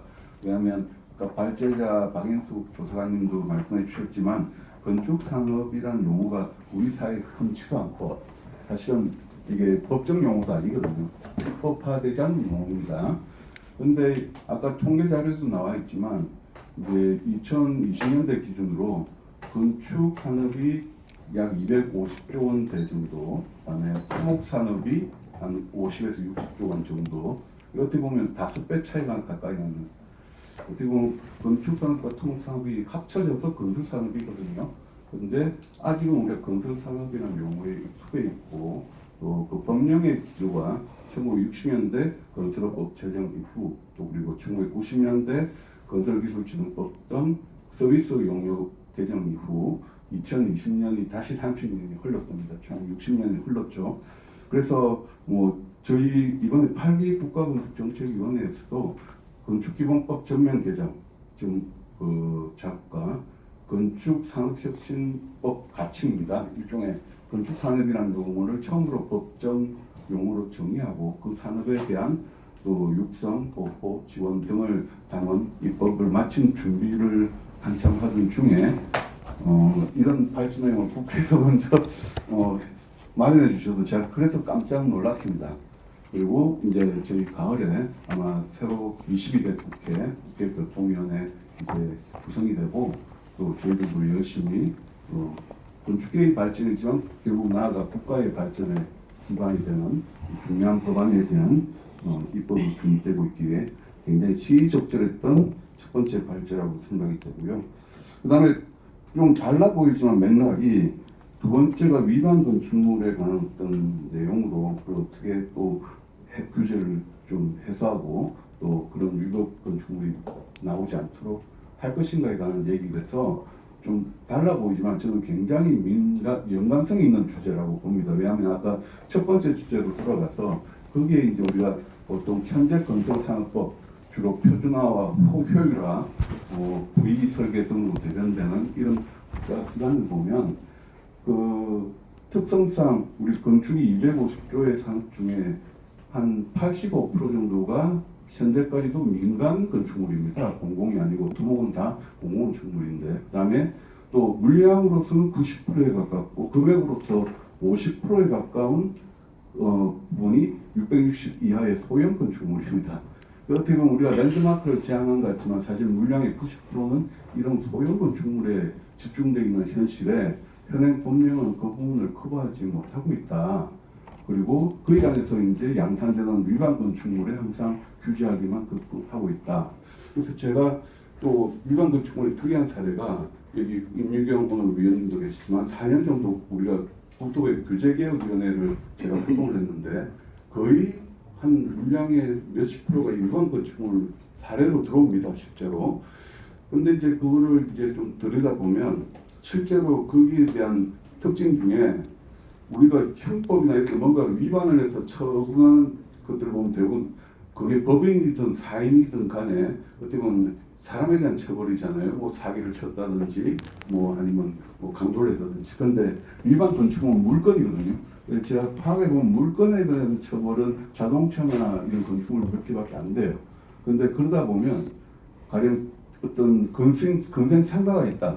한 어떤 호가 입주되어 있는 한 호가 위반을 한 순간에 건물 전체가 위반 건축물이 되면서 거기에 관련된 모든 세입자들 또는 그 소유자들이 동시에 법령에 의해서 규제를 당하는 아주 굉장히 독특한 성질을 이 위반 건축물이 가지고 있다는 거죠. 그래서 이 문제 중에서 앞에 발제도 말했지만 크게 누구나 어쩔 수 없이 위반하는 지점에 관해서는 법제의 규제도 좀 필요한 거고 또 그 다음에 제가 유심히 본 게 45.3%의 물량과 39점 더해서 한 80% 이상이 유지관리 및 시공 단계에서 다시 위반 설계가 아니라 이후에 유지관리 단계에서 어떻게 보면 발생하는 위반 문제라는 포인트가 굉장히 좀 중요해 보였습니다.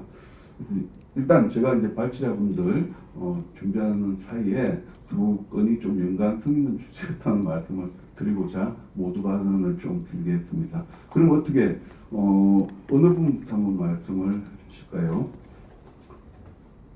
네, 일단 제가 보기에 우리 신영준 도시공간연구부연구원님이 원래 건축공간기획 이쪽으로 아주 전문가시잖아요. 그죠? 그래서 아마 첫 번째 법령도 많이 관계되실 것 같은데 신영준 연구위원부터 한번 말씀을 부탁드리겠습니다. 네, 안녕하십니까. 인천연구원의 신영준이라고 합니다. 먼저 교수님께서 말씀 주셨던 것처럼 발제 첫 번째 해주신 박인수 입법조사관님의 주제에 대해서 몇 가지 말씀을 드려보려고 합니다. 저를 이 자리에 초청해 주신 이유가 지자체의 관점으로 다양한 실행력, 지자체로 뿌리내리는 정책들이 위에 탑다운으로 내려오고 또 바텀에서도 상향하고자 하는 그런 요구들 그 중간에서 여러 가지 가려운 부분들이 있지 않을까라는 의도라고 판단을 하고 있습니다. 그래서 제가 크게 드릴 관점은 크게 세 가지인데요. 첫 번째는 예산에 대한 관점, 두 번째는 조직에 대한 부분, 그리고 세 번째는 운영에 대한 부분입니다. 먼저 예산에 대한 관점은 발표에서도 설명하셨지만 건축사들에 대한 대가와도 굉장히 밀접한 관련성이 있습니다. 저는 그중에 특히 공사비의 규모를 산정하는 그 과정에서 굉장히 중요한 부분이 있다는 것을 말씀을 드리려고 하고요. 이 공사비가 먼저 정해졌을 때 설계비도 책정이 되는 것이고요. 또 그 설계비가 결국엔 설계 공모나 관련 제반된 절차들로 원활하게 전개가 될 수 있기 때문입니다. 그래서 제가 오늘 말씀드리고 싶은 주제 중에 하나는 이 건축과 관련된 법령, 건축기본법과 건축설계산업진흥법도 있지만 그 이외에 예산과 관련해서 이 지방재정법과 국가재정법 일부 말씀 주셨지만 특히 이 투자심사에 대한 부분이 실제 건축계가 어떤 관련이 있는지 말씀을 좀 드려보도록 하겠습니다. 사실은 그 둘 중에 사업계획 사전검토와 투자심사 중에 어떤 것이 먼저 이루어져야 될까? 정말 상식적으로 생각하면 건축계획이 먼저 이루어져야 합니다. 그래야 그 취지도 우리의 그 제도적 취지도 부합하는 것이라고 생각을 하는데요. 현장에서 사실 지자체에서 보면 현실적으로 투자심사가 먼저 이루어지게 됩니다. 그 이유는 사실은 투자심사의 의결이 갖는 어떤 구속력 그리고 힘에 있는데요. 이 사업의 공식 명칭 그리고 예산의 항목들, 개정들이 만들어지는 과정이 투자심사로 이루어집니다. 그러다 보니 지자체에서는 최우선적인 절차를 투자심사에 집중해서 생각을 하는 것이고요. 그러다 보니 우리 건축적인 관점에서는 문제가 발생하는 지점이 해당 지점입니다. 보통 우리가 투자심사를 할 때 총사업비를 산정하는 기준들 살펴보면은 제일 원칙은 이렇습니다. 실시 설계에 준하는 물량과 수량들이 산정된 공사비가 있다면 그것을 제일 총사업비 기준은 원칙으로 마련하는 것이고요. 그것이 되지 않았을 때는 조달청의 유형 단가를 사용하거나 서울시의 경우는 공공건축물 유형 공사비 단가 기준들을 활용하게 됩니다. 그런데 이 구조적으로 우리가 기획이 제대로 이루어지지 않은 상황에서 사실 이 조달청의 단가를 활용할 수밖에 없는 현실이고요. 그러다 보니 이 예산의 캡이 이미 단위 제곱미터당 단가 규모로 정해지게 됩니다. 그래서 이 상태에서 나중에 사업계획 사전검토를 진행을 하게 되면 아무리 창의적인 기획이나 디자인을 생각을 하더라도 예산이라는 한계 때문에 넘어설 수 없는 장벽이 존재하고요. 그래서 이런 부분을 감안해서 우리가 정부와 지자체 간에 앞으로 논의들 지속적으로 해나갈 필요가 있다고 생각을 합니다. 그리고 두 번째는 조직적인 관점인데요. 이 조직이 사실 실질적으로 일을 하고 또 프로젝트를 수행을 하기 위해서는 법제와의 관계 매우 중요하다고 생각을 합니다. 그래서 이 각종 최근에 보면은 일반법을 넘어선 특별법들이 다수 등장을 하고 있습니다. 특수 목적을 이루기 위한 법들인데요. 이거를 조직적인 지자체의 공무원 입장에서 한번 바라보면 특정 프로젝트를 수행하기 위해서 도구들이 굉장히 많은 겁니다. 그래서 A부터 Z까지라는 여러 가지 제도들이 있다고 하면 공무원들은 어떤 수단을 써야 우리가 원하는 목적을 달성할 수 있을까? 이 부분에 대한 고민을 하지 않을 수가 없고요. 근데 문제는 조직적인 한계가 있고 또 전문성이 매우 요구되는 분야이기 때문에 어려움들이 많습니다.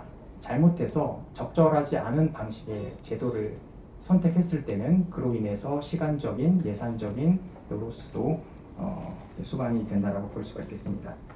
그래서 저는 이 일반법을 기반으로 해서 현재 특별법들이 서로 파생돼서 얽히고 또 특별건축구역에 대한 부분도 도시 관련된 법령에 속해 있고요. 또 주거 관련된 법령에도 속해 있으면서 이러한 상황에서 우리가 건축문화 정책이라는 방향성 다시 한번 생각해 볼 필요가 있다라고 생각을 하고 저는 지역의 입장에서 지역에 있는 건축 기본 계획이 앞으로 위상을 조금 더 명확하게 하기 위한 실행력을 강화하기 위한 전략들을 발굴해야 되지 않을까라고 개인적으로 생각을 하고 있습니다. 마지막으로 이제 운영 관점에 있어서는 이제 앞서 입법조사관님께서 말씀 주셨던 것처럼 이 대통령 자문의 선진화위원회가 사실은 건축이 건설에 머무르면 안 된다라는 것이 가장 큰 원칙이었다고 생각을 합니다. 그래서 이것이 건축이 건설이 아니라 건축 문화로서 계속해서 승화가 되기 위해서는 완공 이후에 대한 관심을 지속적으로 가져야 합니다. 그리고 그 이후에 노후화되는 과정, 또 재탄생하는 과정까지도 건축의 법제들이 관여를 해야 된다고 생각을 하는데요. 그것을 위한 전 핵심 열쇠가 모니터링이라고 생각을 합니다. 사실은 이 모니터링이라는 얘기들은 지속적으로 얘기가 되었지만 이것을 실질적으로 운영하기 위해서 넘어야 될 허들들이 상당히 많은 것이 현실입니다. 운영 주체들도 민간들이 많고요. 또 지역별로 분산되어 있는 시설물들이 많고 실제적으로 운영하는 자료들을 구득하는 과정도 법제가 되어 있지 않습니다. 그러다 보니 이 건축 관점에서의 모니터링 기준을 마련하는 것도 하나의 난관입니다. 어찌 보면 잘못했을 경우에는 특정 시설이나 운영 주체의 낙인을 찍힐 수 있는 효과가 또 부여되기도 하기 때문인데요. 그럼에도 불구하고 저는 이 숙련이 된 건축 문화 정책에 있어서 모니터링에 대한 관점 강조할 필요가 있다고 생각을 합니다. 조금 더 우리가 실질적으로 어떤 방향을 모색할 수 있을까 고민을 해본다면 저는 개인적으로 우수한 건축 자산들 우리가 많이 가지고 있습니다. 실제 플랫폼을 통해서 지자체 단위의 건축상도 있고요. 또 국가 단위의 건축상들도 있습니다. 그러한 우수 사례들을 조금 더 집요하게 파헤치고 관련된 이해관계자들이 함께 모아서 실제 좋은 사례가 되는 요건들이 무엇인지 오히려 역으로 그것들을 바탕으로 모니터링에 대한 기준들을 발굴하고 모색해나가면 어떨까라는 제안을 드립니다. 네, 수고하셨습니다. 크게 세 가지 우리 건축 관련 법령에 좀 예산 관련된 특히 투자 심사 관련 그 문제라든지 또 각종 일반법의 특별법들 등장하고 건축 구역 등 이런 규제 제도들이 등장하는 게 지자체에 대한 문제, 그리고 마지막으로 운영의 관점에서 어떻게 그것을 또 요를 발휘하느냐 이런 얘기를 해주셨던 것 같습니다. 다음으로는 우리 성문대학교 건축학부 유혜연 교수님께 마이크를 드리겠습니다. 네, 안녕하세요. 생각보다 이제 연구가 잘 정리되고 마무리되어서 많은 기대를 하게 되었는데요. 저는 그래서 이제 그 시점에서 첫 번째 발주보다는 두 번째 발제에 대한 토론을 좀 진행하고자 합니다. 현재 문제 자체가 불법을 처벌하지 못해서가 아니라 불법을 반복하게 하는 이 구조가 문제라고 생각할 수 있는데요. 이런 것들을 이제 어떻게 해결해야 되는가라고 생각을 했을 때 많은 의견을 주셨고 또 최근 법률이나 정책 방향에 대해서도 저도 동조하는 바인데 생애 이력 관리 이런 시스템을 만들어지면 좋겠다라는 생각을 했습니다. 정책들을 이제 비교를 해보면 기존의 그 여당과 야당 전부 다 그 선의의 소유자나 소규모 주거용 위반 건축물에 대해서는 어쨌든 좀 잘해주자 이런 의도가 좀 있었던 것 같습니다. 근데 이 내용을 볼 때마다 이제 저는 어떤 고민을 하게 되냐면 설계자와 시공자의 양심에 기대어서 뭔가를 하기 어렵기 때문에 관리자나 정책자나 입안자는 제도를 만들어내야 되는 거고 그렇다면 우리는 이 제도를 만들 때 이 정책 입안자 입장에서 볼 것인가 아니면 방금처럼 거주자 입장에서 볼 것인가를 고민하는 것 같은데 한 축이 빠진 게 양심적으로 살아간 그 거주자 주변의 거주자가 또 있다는 점입니다. 그래서 이 세 개를 다 그러니까 지역 주민 입장에서도 봐야 되고 불법을 할 수밖에 없었던 거주자 입장도 봐야 하는 거고 그걸 막을 수밖에 없는 정책 위반자의 입장도 봐야 되기 때문에 이걸 해결할 수 있는 방법은 아까도 이제 말씀하셨지만 건축물 이력제, 생애 이력제 같은 걸 좀 만들어서 이게 뭐 어떤 방식으로 해도 기록이 남을 수밖에 없다라는 그거를 만들어주는 게 지금 상황에서 가장 중요한 부분이 아닐까라고 생각을 했고요.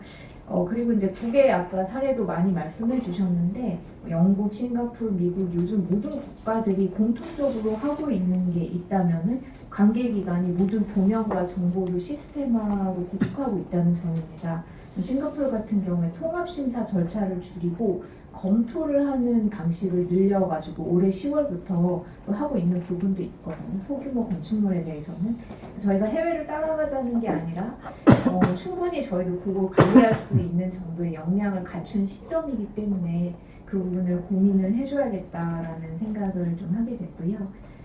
제안하는 이제 제도 방향은 사실 저 말고도 여기 전문가분들이 비슷하게 이제 답을 해주실 것 같은데 저는 가장 중요한 건 지역 차별화를 특성은 꼭 지켜줘야 된다라는 점이 조금 있습니다. 근데 저는 서울시의 그 주거 안전 기준 수립 연구를 수행할 때 또는 뭐 고시원 전수조사 연구를 시행할 때 가장 느꼈던 건 서울시와 지자체 그 주거 공간 자체가 굉장히 다르다는 점이었습니다. 그러니까 지금도 위법 건축물도 그렇고 고시원도 그렇고 취약계층의 주거들의 대다수의 문제점이 서울에서 80% 이상 나오고 있는데 그 기준에 맞춰서 지자체에 있는 것까지 맞춰라, 이거는 아예 지금 다른 문제인 것 같습니다. 그래서 지역 차별성을 고려한 위반 건축물에 위법 등급제를 좀 도입해 주셨으면 하는 생각입니다. 아까 위법 등급제를 좀 만들어서 4단계 정도 구분해서 하신다고 했는데 거기에 이제 왜 건축도 조례가 있는 것처럼 지자체 조례가 있는 것처럼 그런 부분은 좀 고려해 주셨으면 좋겠고, 그리고 소규모 주거 건축물에 맞는 별도 기준을 이제 마련해 주실 것만 같은 예감이 드는데, 이제 그러니까 위반 건축물의 유형이 되게 많더라도 지금 사실 주거가 가장 문제이기 때문에 주거 환경에 맞는 또는 주거의 안전성에 맞는 등급제가 좀 만들어졌으면 하는 바람이 있습니다. 그래서 뭐 이거 저거 많이 적어놓기는 했지만 그 나중에 성과를 좀 평가하거나 이 제도가 적절하게 잘 구동되었는가 평가하는 시점에서 제일 중요한 지표는 반복 위반율이 감소했나. 그냥 실제 위반율이 감소했냐가 아니라 지역의 반복 위반율이 감소했느냐가 그 지역의 이제 안정성을 가져오는 방향이 아닐까 생각을 했습니다. 이상으로 토론 마치겠습니다. 네. 특히 또 이 분야를 연구를 참여하셨기 때문에 어떻게 보면 일반적으로 보지 못했던 부분들, 그러니까 보통 우리가 관리자와 거주자 문제로만 보지만 그 주변의 어떤 시민 전체의 영향력까지 어떤 평가와 통합심사 절차, 등록 관리 등에 담아야 될 것 같은 문제, 그리고 또 주거 부분에 이제 집중되어 있는 문제에 관한 국민들, 또 마지막으로는 그 반복 위반율에 굉장히 인상적인 표현인데, 그렇죠. 재발이 안 되고 어떻게 보면 그걸 방지하는 것이 제일 중요하고, 또 왜 반복돼서 위반된 사항은 그럴 수밖에 없는지 분석하는 것이 중요할 것 같습니다. 그래서 아마 다음으로는 이어서 같은 맥락으로 아마 보시지 않았을까, 우리 특별히 서울건축사무소 윤혁경 대표님께 마이크를 부탁드리겠습니다. 네, 윤혁경입니다.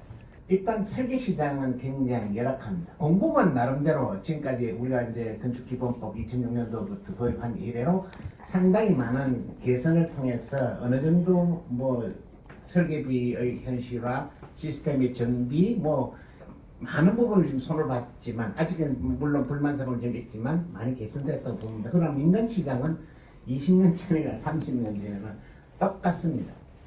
그러면 지금 이 우리가 공간에 들어서는 건축물 거의 한 99%, 98%가 다 민간 건축물인데, 그럼 민간 건축물을 어떻게 할 거냐, 이 고민 아무도 안 하고 있습니다. 여러 가지 제도를 이야기하고 있지만 실제적으로 그 민간 건축물을 어떻게 할 건가 하는 고민이 필요한데 아무도 고민 안 하고 있습니다. 문제는 설계비, 아까 말씀하셨는데 이게 민간 시장에서 설계비 평당 얼마 이렇게 하거든요. 아까 우리 신 의원님 말씀하신 대로 공사비 몇 프로가 아니고 그냥 평당 10만 원, 평당 15만 원입니다. 공공건축물은 지금 설계비를 거의 현실화 쪽에 가까이 갔습니다. 100% 현실화는 아니지만 그래도 우리가 LH나 이런 쪽 하는 설계비의 민간 건축물은 3분의 1도 못 받습니다. 그러면 그거 가지고 설계 100% 합니까? 공공에서 발주하는 도면과 민간이 발주하는 도면이 똑같은 예에서 뭐 어린이집을 발주했다 칩시다. 공공에서 발주하는 도면과 민간이 발주하는 도면은 3분의 1도 안 됩니다. 그거 갖고 공사 다 합니다. 근데 공공은 설계비도 3분의 1, 이게 3배가 더 많고 설계 도서도 3배가 더 많습니다. 실제적으로. 근데 그 현실을 전부 다 지금 도외시하고 있거든요. 왜냐면 설계비를 평당 10만 원, 15만 원 받아갖고 그만한 설계를 할 수가 없습니다. 그 현실인데 돈 조금 주고 설계를 다 하라고 하면 실제 설계가 이루어지냐 불가능하다. 예, 그게 지금 문제고요. 그 다음에 이제 이게 우리가 건축물에 대한 인식이 굉장히 중요한데, 저는 건축물 자체는 우리가 사유재가 아니고 공공재라고 봐야 됩니다. 그 인식이 우리가 사회적 합의가 필요한데요. 물론 이제 건축물에 어떤 그 불특정 다수인이 사용하기 때문에 안전하고 편리하고 쾌적하게 사용할 수 있는 그걸 우리가 확보를 해줘야 되기 때문에 건축법에는 다른 부분이 정하고 있다. 또 하나는 이게 도시 공간에 들었을 때 경관이나 미관이나 이것도 공공재의 역할을 한다고 보고, 다만 개인의 어떤 사경제 활동, 건축하는 행위에 대해서는 우리가 많이 풀어줘야 되겠지만 그 결과물에 대해서는 우리가 공공재라는 인식을 갖고 접근해야 되고, 그렇게 하기 위해서는 제대로 된 설계를 할 수 있도록 하고 제대로 된 감리를 할 수 있도록 하고 제대로 된 공사 시공을 할 수 있도록 시스템 체계를 구축하지 않으면 불가능하다. 아까 설계비 평당 15만 원 받고 할 수 있는 방법이 사실 없다고요. 그 사람들한테 그 돈 받고 다 해라고 하면 하느냐, 안 하면 못 하는 거잖아요. 그래서 그게 저희들은 이제 필요하다고 보고, 지금 이제 그 최근에 그 공공설계대가 기준을 민간에 준용할 수 있도록 하는데 실제 준용한다고 줄까요? 그러면 지금 이게 우리가 개선이 될 것인가 하는 부분이 하나 있고, 두 번째는 우리가 위법 건축물이 발생하는 그 원인이 여러 가지인데 왜 위법 건축물 발생합니까? 아까 통계조사에 했잖아요. 불편하니까 하는 거잖아요. 생활의 불편 때문에. 생활의 불편 때문에 발생하면 그 문제를 해결해 줘야 되는데 해결할 방법이 현행 건축법, 현행 건축 기준을 갖고는 불가능하다. 우리가 도로교통법에 무단횡단하면 처벌하잖아요. 근데 많은 사람 무단횡단해요. 안 걸리니까. 과속해요. 안 걸리니까. 건축법도 그런 수준으로 보는 거죠. 특정 건축물 정리에 관한 특별법이 6번째 지금 발의했거든요. 건축법은 지키는 법이 아니고 미국에도 관계없다. 뭐 6년 지나면 7년 지나면 또 구제해준다. 그 인식이 굉장히 중요한 겁니다. 사회적 인식이. 그러니까 그 부분에 대한 어떤 준법 정신을 어떻게 확보할 것인가, 처벌을 어떻게 확보할 것인가 해야 되고, 두 번째는 아까 말씀드린 대로 왜 위법이 발생하느냐. 위법 발생하면 발생하는 원인이 있을 거고, 그게 건축법에 문제가 있으면 건축법을 고쳐야 되는 거죠. 대표적으로 지금 일조권입니다. 일조권 기준이 도입된 지 굉장히 오래됐는데, 지금 3층 이하는 그 10m까지는 1.5m만 떨어지거든요. 1.5m 떨어지면 1층에 빛이 들어옵니까? 그럼 그 기준을 왜 갖고 있느냐고요. 요번에 법 개정한 걸 보니까, 10m까지는 1.5m 떨어지고, 7m 더 올라가면 5m 떨어지면, 5m 떨어지면 1조권 확보면 됩니까? 말도 안 되는 지금 얘기거든요. 그러니까, 과감히 그런 법을 해제해야 대부분 다 우리가 불법 정축, 아까 무단정축, 정제축인데, 그게 정축이 되면 건폐율 일제권, 용적률은 거의 큰 문제가 없습니다. 지금 1조권에 대제한이 공직, 이 기준들이에요.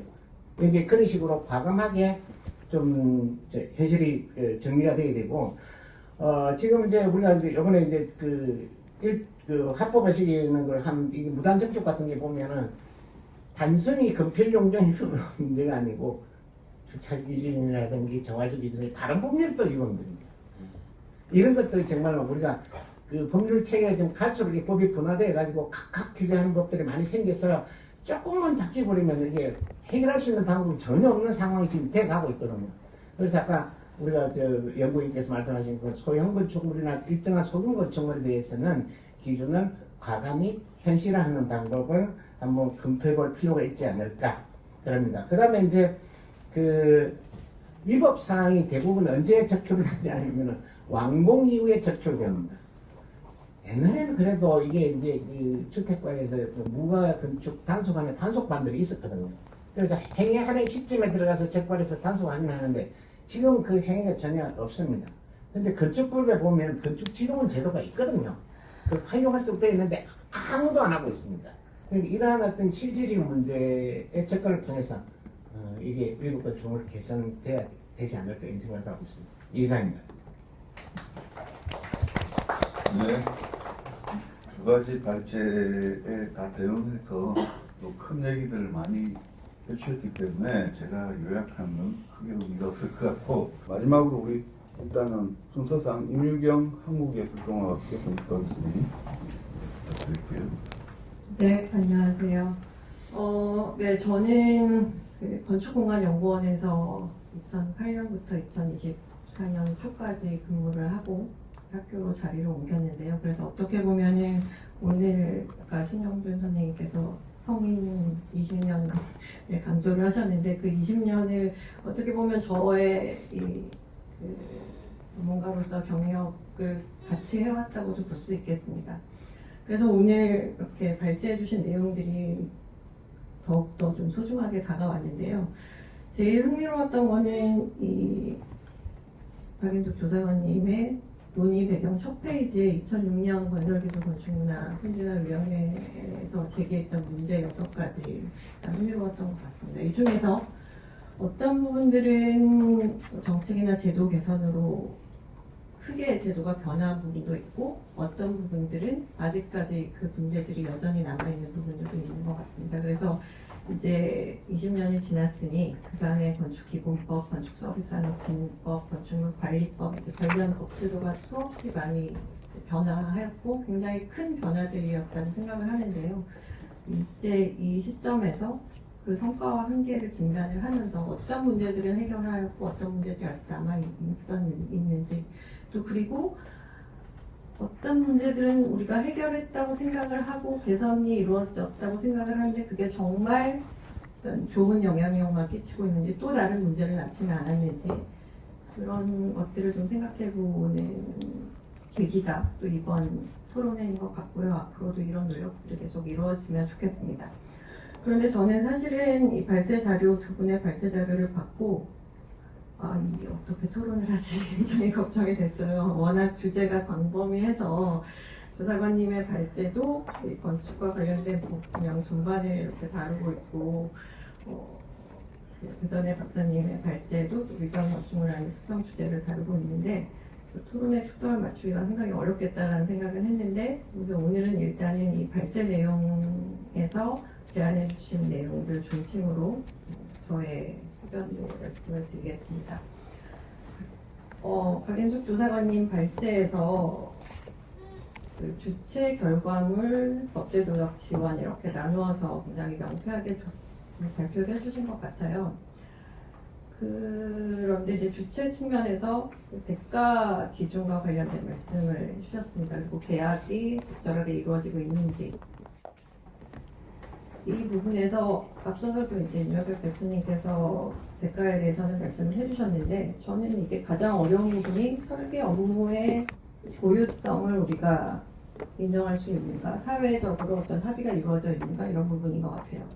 예를 들어서 아까 그 첫 페이지에서 보여주셨던 여러 그 논의 배경 중에 프로젝트 기획 능력이 부족하다, 설계자 선정이나 어떤 발주 제도에 문제가 있다, 공사비 기준의 설계 대가가 문제다, 이제 이런 여러 가지 문제를 말씀을 해주셨는데 이 이후에 그래서 설계 공모가 도입이 되고 그 다음에 건축 기획 업무도 도입이 되고 그래서 사실은 설계 업무의 성격이 굉장히 많이 변했다고 볼 수 있습니다. 그래서 질적 수준을 높이기 위한 노력들을 굉장히 많이 하고 형태도 더 화려해지기도 하고 그냥 단순한 건축물의 용도, 기능만을 만족하는 것이 아니라 뭔가 그것을 이용하는 시민들을 위해서 열린 공간이라든지 공용 공간의 비율도 높아지고 그것을 설계하는 노력도 많아지고 그러니까 이 제도가 바뀌면서 설계라는 일의 내용, 특성이 완전히 바뀐 상황에서 그런데 대가 기준은 여전히 이 양적 기준에 따라서 공사비당 설계비 얼마, 몇 프로, 그렇죠?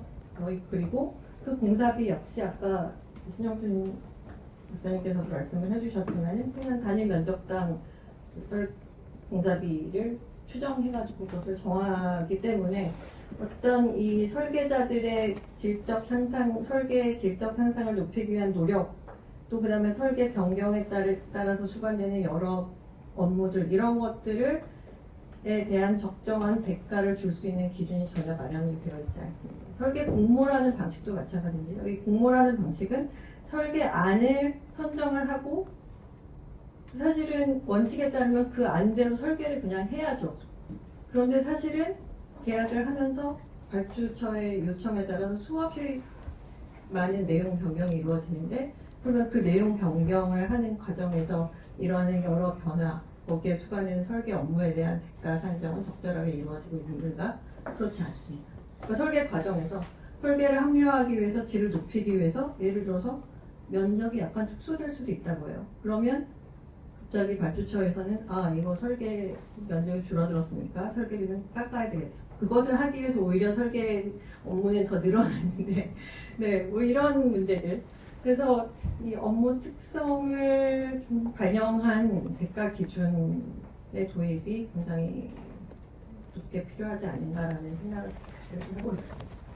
다음 주제로 결과물과 관련해서는 이제 사전 검토와 관련해서 그 예비 타당성 조사 등을 받는 사업에 대해서 사전 검토가 면제되는 건에 대해서 조사원님께서 그 절차를 생략하기보다는 뭔가 간소화된 형태로 진행을 하는 것이 좋겠다라는 의견 주셨는데요. 저도 그것은 타당하다고 생각하고 이미 사전 검토 업무 지침에 보면은 공공건축심의위원회 장려 사업에 대해서는 사전 검토를 간소화해서 진행을 할 수 있도록 그렇게 운영을 하고 있습니다. 그래서 그런 제도와 연계해서 생각을 할 수도 있을 것 같은데 저는 사실은 저도 사전 검토 업무에 직접 이렇게 투입이 돼서 업무를 담당한 적도 많이 있지만 굉장히 어렵고 지난한 일입니다. 이 건축 사업들을 개별 사업들을 그게 국가공공지원센터가 됐건 지역공공건축지원센터가 됐건 이 해당 센터에서 일일이 그것을 뭔가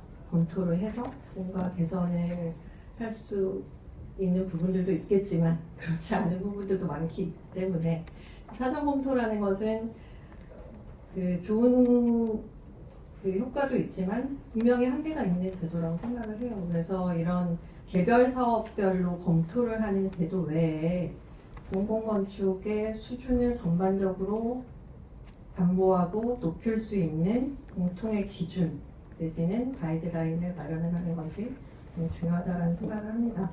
이런 논의들도 사실 이제까지 많이 됐는데 실행은 좀 어려운 것 같아요.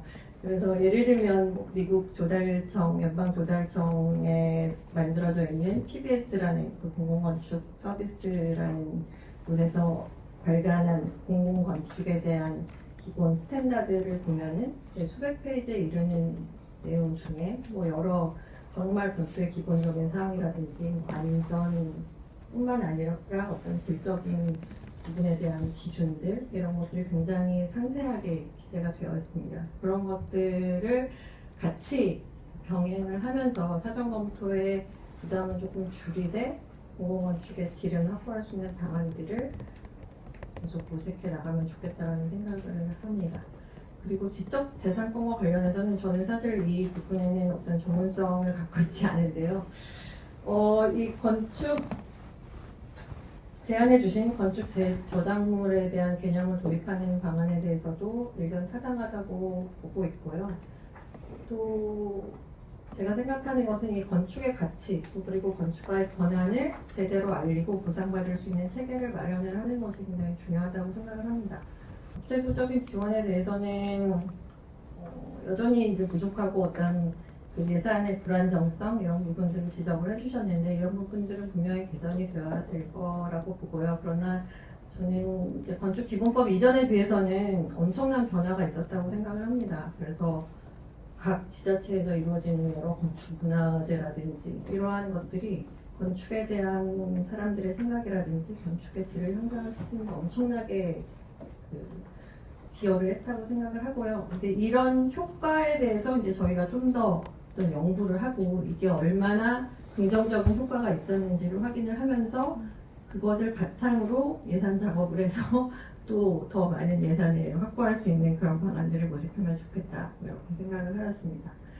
여기까지 첫 번째 발제에 대해서 말씀을 드렸고요. 두 번째 배선혜 박사님의 발제는 일단 저는 제목이 너무 마음에 들었습니다. 이게 국민 생활 불편 해소를 위한 현장 체감형 건축 규제 개선이라는 제목으로 말씀을 주셨는데 위반 건축물이라는 예를 들면 제목이 그냥 위반 건축물 개선 방안 뭐 이렇게 있었으면 벌써 부정적인 느낌이 확 올 텐데 제목을 이렇게 붙여주셨는데 이게 위반 건축물 문제를 해결할 수 있는 가장 중요한 사항이 아닌가 패러다임을 변화해야 된다 이렇게 생각을 합니다. 저는 사실은 제가 2020년 11월에 국토교통위에서 습관건축물 조치법 공청회에 참석을 한 적이 있습니다. 그때 제가 말씀을 드렸던 거는 뭐냐면요. 우리나라의 도시계획과 건축법 체계상 이게 위반 건축물을 발생할 수밖에 없는 그런 체계라는 것입니다. 오늘도 일조 기준, 비가림막 기준 막 이런 거 말씀을 주셨는데 그런 것을 전국의 모든 지역에 공통적으로 적용되는 건축법에서 그 내용을 담고 있는 게 과연 맞는가? 당연히 어떤 현장의 수요, 각 지역의 여건, 개발 수요, 이 모든 다른 상황들에 따라서 여러 다른 요구들이 있을 수밖에 없는데, 그러니까 현실의 요구와 상충되는 부분이 있을 수밖에 없는데, 이것을 법에서 규율하는 것이 과연 맞는가라는 생각을 좀 하고 있어요. 그래서 법에서는 정말 최소한의 어떤 원칙들만 제시를 하고, 나머지는 지자체에서 상황에 따라서 운영을 할 수 있게 그렇게 법률 체계를 일단 정비하는 것이 좀 맞겠다라는 생각을 하고 있고요. 그래서 예를 들어서 아까 뉴욕시의 시티 오브 예스 말씀을 하셨는데, 뉴욕시 같은 경우에는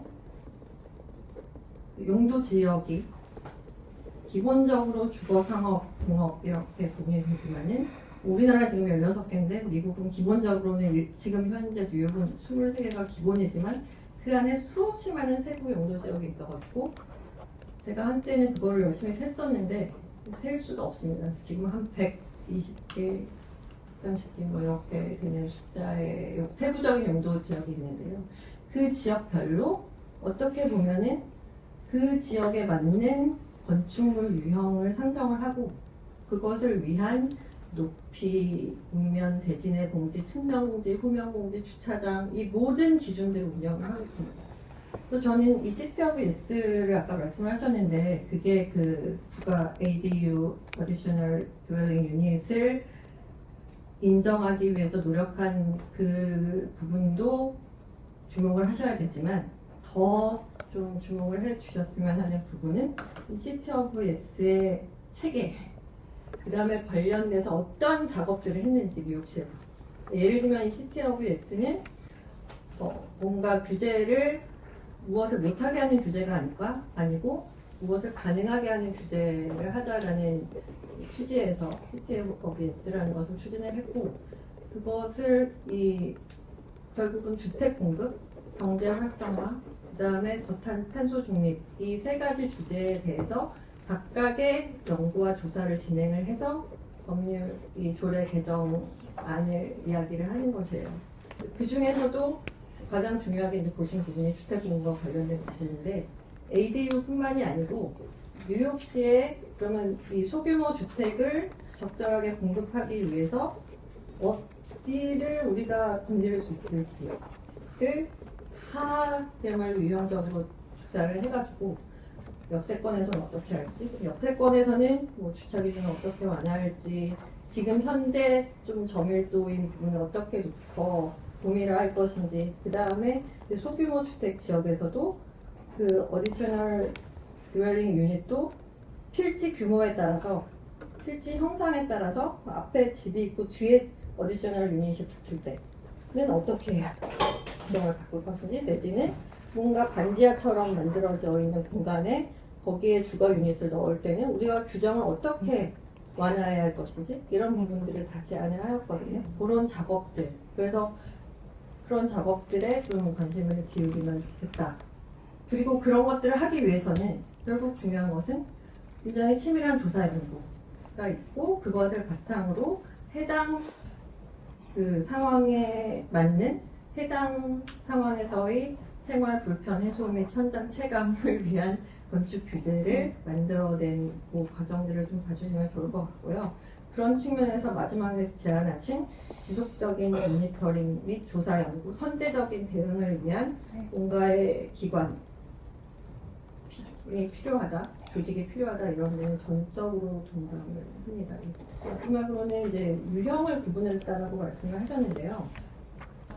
제가 또 일반 건축물에 관심이 많아서 조사를 한 적이 좀 있는데, 저는 그때 상업가로를 대상으로 조사를 하면서 일반 여부를 조사를 했었습니다. 그때 서울의 이제 일반 주거지역 내에 있는 상업가로를 조사를 하면서 한 10개 내외 가로 변에 있는 필지, 모든 필지에 대해서 저희가 건축물 대장을 다 띄어서 건축물 대장에서 이제 어떤 위반 사항이 있는지를 다 확인을 했었고, 그렇게 봤을 때 전체 한 30% 이상은 다 위반 사항이 있었어요. 그 이야기는 주거뿐만이 아니고 사실은 상업도 그렇고 모든 상황에서 이제 개별 지역들의 어떤 수요에 따라서 위반은 발생할 수 있다는 것인데 지금 오늘 말씀하신 그 위반 건축물의 유형은 제가 보기에는 그 위반 여부들을 놓고 결과를 분석한 유형입니다. 주거지와 기업에 얼마큼 있다, 위반 사항은 무엇이다, 이것을 유형으로 정리를 하셨는데 저는 이게 앞으로 선제적인 대응이 되기 위해서는 그 결과로서의 유형이 아니라 우리가 어떤 상황, 어떤 건축물 유형, 그게 소규모 뭐 상업 내지는 소규모 주거도 어떤 필지에 어떤 게 위치하는 그 주거 유형에 대해서는 건축 규제를 이렇게 합리화해야 한다는 그러한 접근, 그러한 측면에서의 유형도 좀 관심을 가지시면 좋겠다는 생각을 했습니다. 네, 우리 임명균 교수님은 원래 또 아울에서 한 20여 년간 이 공무지원센터장도 하시고 이 관련 문제를 아주 많이 다루시고 오랫동안 보셨기 때문에 포괄적으로 첫 번째 주제, 두 번째 주제 다 말씀을 해주셨던 것 같아요. 요즘 어쨌든 첫 번째 주제에서는 뭐 우리가 가지고 있는 현행 법령의 표준화, 효율화, 최저가 제도 이런 것들이 심각한데 그에 따라서 이제 대가를 어떻게 현실화하고 설계업무의 고유성을 파악하고 이런 아마 문제에서 출발해서 우리 기획 업무가 면제되는 예타, 사업에 관한 지적들 또 지적재산권 문제까지 다루셨어요. 그리고 또 위반 건축물에 관해서도 여러 가지 말씀해 주셨는데 특히 끝에 어쨌든 지속적인 모니터링과 선질 변형을 위한 유명한 방안에 관해서 정리를 해주셨던 것 같습니다. 일단 우리 오늘 그 토론자분들 내부는 한 번씩 말씀해 주셨는데 시간이 벌써 11시 45분이라네요. 혹시 이따가 추가로 더 뭔가 못하신 말씀이 있다 그러면 한번 발언권을 요청을 해주시고요. 오늘 아우리 측에서도 보면 오성 위원장님이 아마 이 연구 관련해서는 어쨌든 정말 책임 있으셔서 오신 것 같고 또 우리 대한건축사협회도 강주터 수장님도 법제처장으로서 관련이 오신 것 같아요. 그래서 일단 제가 남은 시간은 효율적으로 한 10분 정도 활용해 보면 두 분이 한번 하실 말씀 있으면 해주시고요. 그 다음 제가 토론의 클로징 멘트를 마지막에 하고 전체 이 또 클로징은 우리 박한용 원장님께 제가 마무리 말씀을 부탁드리면서 정리를 하도록 하겠습니다. 그럼 우리 오성원 부위원님. 네, 안녕하세요. 건축공간연구원 오성훈입니다.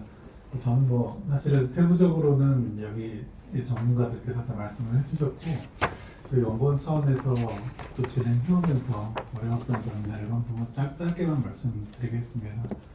저희가 이제 건축기본법 이후에 건축 관련 법령 제정이나 개정에 지속적으로 거의 매년 많은 또 연구진들이 참여해서 진행하고 있는데 문제는 이제 법령 제정 개정이 가장 어렵다고 말씀을 하시지만 또 저희도 또 연구원 또 한 20년 지나고 나서 돌이켜 보니까 그게 제일 쉬운 것 같다. 오히려 법령을 제정하거나 개정했을 때 그게 어떻게 유효하게 작동하느냐까지를 추적해서 다시 보완하는 부분까지 가기가 생각보다 너무 어렵다. 이 부분에 대해서는 조금 더 협력 체계 같은 것들이 저희 연구원을 중심으로 하고 또 입법도서처랑 또 오늘 이런 기회를 통해서 좀 긴밀한 협력 체계가 향후 모니터링, 법령 제정 이후에 효과성 분석에 대해서 좀 지속적으로 관여해야 되겠다 이런 생각이 좀 들었고요. 그 다음에 오늘 또 말씀 들으면서 한 가지는 결국은 공간에 대한 관리 정책이나 규제 정책에 대한 개선 방안을 해결하는 게 지금 많은 말씀 주셨지만 결국 단일한 규제 기준이나 지침만으로는 해결이 어렵다. 향후에는. 그래서 정책, 공간 정책의 공간적 스케일이 향후 얼마나 조금 더 촘촘해질 것이냐 이런 부분이 좀 중요하다는 생각이 들고 공간 관리의 스케일이 작아지기 위해서는 관련된 검토와 논의의 장과 관련 인력들이 증가해야 되지 않나 이런 생각이 결국은 들고요. 최근 국토부에서 이인철 국장님도 많이 고민하고 계시는 이제 청년 건축인에 대한 고민 이런 것과 좀 연관해서 지금 말씀하시는 규제 적정성에 대한 논의나 그 현황에 대한 모니터링, 법령 제정 효과성 분석 이런 것들을 차원해서 조금 더 다양한 층이 좀 새롭게 만들 필요가 있겠다 이런 생각이 들었고요. 이것도 저희 연구원에서 연구진들께 협의하면서 내용 담을 수 있도록 노력하겠습니다. 네, 좋은 말씀 많이 들었습니다. 감사합니다. 네, 바른 기회를 주셔서 감사합니다. 건축협회에서 법제도 업무 총괄하고 있는 강주석 부처장입니다. 그 발제 내용에 관련된 의견으로 두 가지를 요약하겠습니다. 첫 번째 발제는 좀 거시적인 부분에서 어떤 우리 건축 법령의 정비 방안인데, 알고 계시겠지만 건축 관련 교수님, 건축사분들 또 뭐 여러분들이 모여서 이야기하는 주제 중에 주제를 꺼내면 밤새워 이야기할 수 있는 주제가 몇 개 있습니다. 대가, 그 중에서 설계 변경, 두 번째는 설계 공고, 세 번째는 인허가 문제, 네 번째는 건축사 자격제도. 이 이야기가 나오면 어떤 자리에서는 굉장히 열변을 토하는데 결론이 잘 안 납니다. 근데 어쨌든 오늘 그 네 가지 중에 상당수가 이제 발제 내용 중에 포함되어 있다는 부분에 대해서 같이 공감하는 부분이고요. 다만 이제 오늘 이야기한 것 중에서 대가 관련된 부분에 대해서 준용할 수 있다라는 내용이 들어갔는데, 그 단어 들어가는데 5년 걸렸거든요. 그래서 첫 번째 아젠다 부분에 대해서는 특히 또 뭐 건축진흥원 관련된 내용도 굉장히 또 많은 이야기가 있었고 주제로 삼고 건축학회에서 또 이제 토론도 하고 했는데, 어쨌든 국토부도 안 됐고요. 부건위도 안 됐어요. 근데 이게 단일 부처로는 안 되는 게, 저작권은 아시다시피 그 문체부 또는 지금 현재는 지식재산처 쪽에 그 관련된 법률이 있고, 또 우리 계약에 관련된 부분은 우리 국토부 관련된 법률만 바꾸는 것이 아니라 국가계약법이나 아니면 뭐 이런 여러 가지 예산 관련된 그 기준들을 같이 바꿔야 되기 때문에 기획예산처도 같이 손을 봐야지만 이게 해결되는 부분이라서 강력하게 첫 번째 아젠다를 추진할 수 있는 주체에 대한 부분도 같이 고민되었으면 좋겠다라는 것이 첫 번째 발표에 대한 의견이었고요. 두 번째 발제 내용에서는 이제 제목 자체가 이제 전체적인 내용은 국민 불편 해소를 위한 어떤 규제 개선 방안인데, 세부적인 디테일 내용은 이제 위반 건축물 관리 체계인데, 용어를 조금 더 포지티브하게 바꾼다면 관리 체계보다는 예방 체계, 좀 더 또 포지티브하게 바꾼다면 위반 건축물이라는 단어가 안 나오게 건축물 적법 유지 체계 뭐 이런 식으로 가는 것도 조금 나쁘지 않겠다라는 의견이고, 아까 윤혁경 대표님께서 말씀해 주셨다시피 위반 건축물이 나오는 사유는 규제의 어떤 종류를 불문하고 딱 두 가지입니다. 첫 번째는 경제적 이득을 얻는 것, 두 번째는 불편한 것. 이 두 가지 부분인데, 이제 그 내용 두 가지 속에서 과연 그 불법을 저지른 자행하는 분이 알고 했느냐 모르고 하고 있느냐에 대한 어떤 그런 내용에 대한 부분인데, 이런 부분들에 대한 내용을 한번 또 여러 가지 부분에서 고민하는 부분이 있으면 좋겠고요. 그 다음에 이런 그 규제 관련된 부분을 강론으로서 어떤 규제를 이렇게 고치자라고 하는 것도 좋겠지만, 현재는 두 가지가 좀 국토부에서 준비되어서 만들어져 있습니다. 하나는 23년에 이제 우리가 그 건설기술연구원하고 같이 건축사협회가 같이 고민해서 했던 건축 그 허가 때 검토해야 될 법규 목록 리스트인 한국건축규정이라는 것이 있는데, 이게 이제 건축인허가 세움제 시스템에 탑재되어 가지고 있는데요. 이게 이제 좀 더 세분화된 어떤 법령들로 만들어지고 시스템화되어서 같은 건축 규제 간에서 이제 서로 위반되는 경우라든지 정합성 이런 것들까지 이제 인허가뿐만이 아니라 입법 과정에서도 검토할 수 있는 부분으로 세분화된 시스템 체계가 필요하고, 거기에 아우리가 지금 현재 이제 그 AI 기술을 도입해가지고 이제 여러 가지 질의회신까지 만들어 놓았던 이런 시스템들을 가지고서 건축 규제도 순수한 어떤 제도적인 내용으로 접근하는 것 이외에 IT적인 부분으로 접근을 해서 이제 여러 가지 좀 합리적인 방안을 만들어낼 수 있는 부분이 있으면 좋겠다. 그런 의견이 있고요. 마지막으로 건축사협회 입장에서 발언 한 가지만 드리면, 지금 현재 이제 이런 그 인허가 담당 공무원이 전국에 그 숫자를 파악을 해보면 아시겠지만, 건축사는 5년제 나와서 3년의 실무 수련을 통해 가지고 이제 자격을 획득하는 굉장히 까다로운 과정을 통하고 있는데, 정작 건축 인허가 담당 공무원은 일단은 비건축 전공자가 지금은 이제 각 지자체별로 40%에 육박하고 있거든요.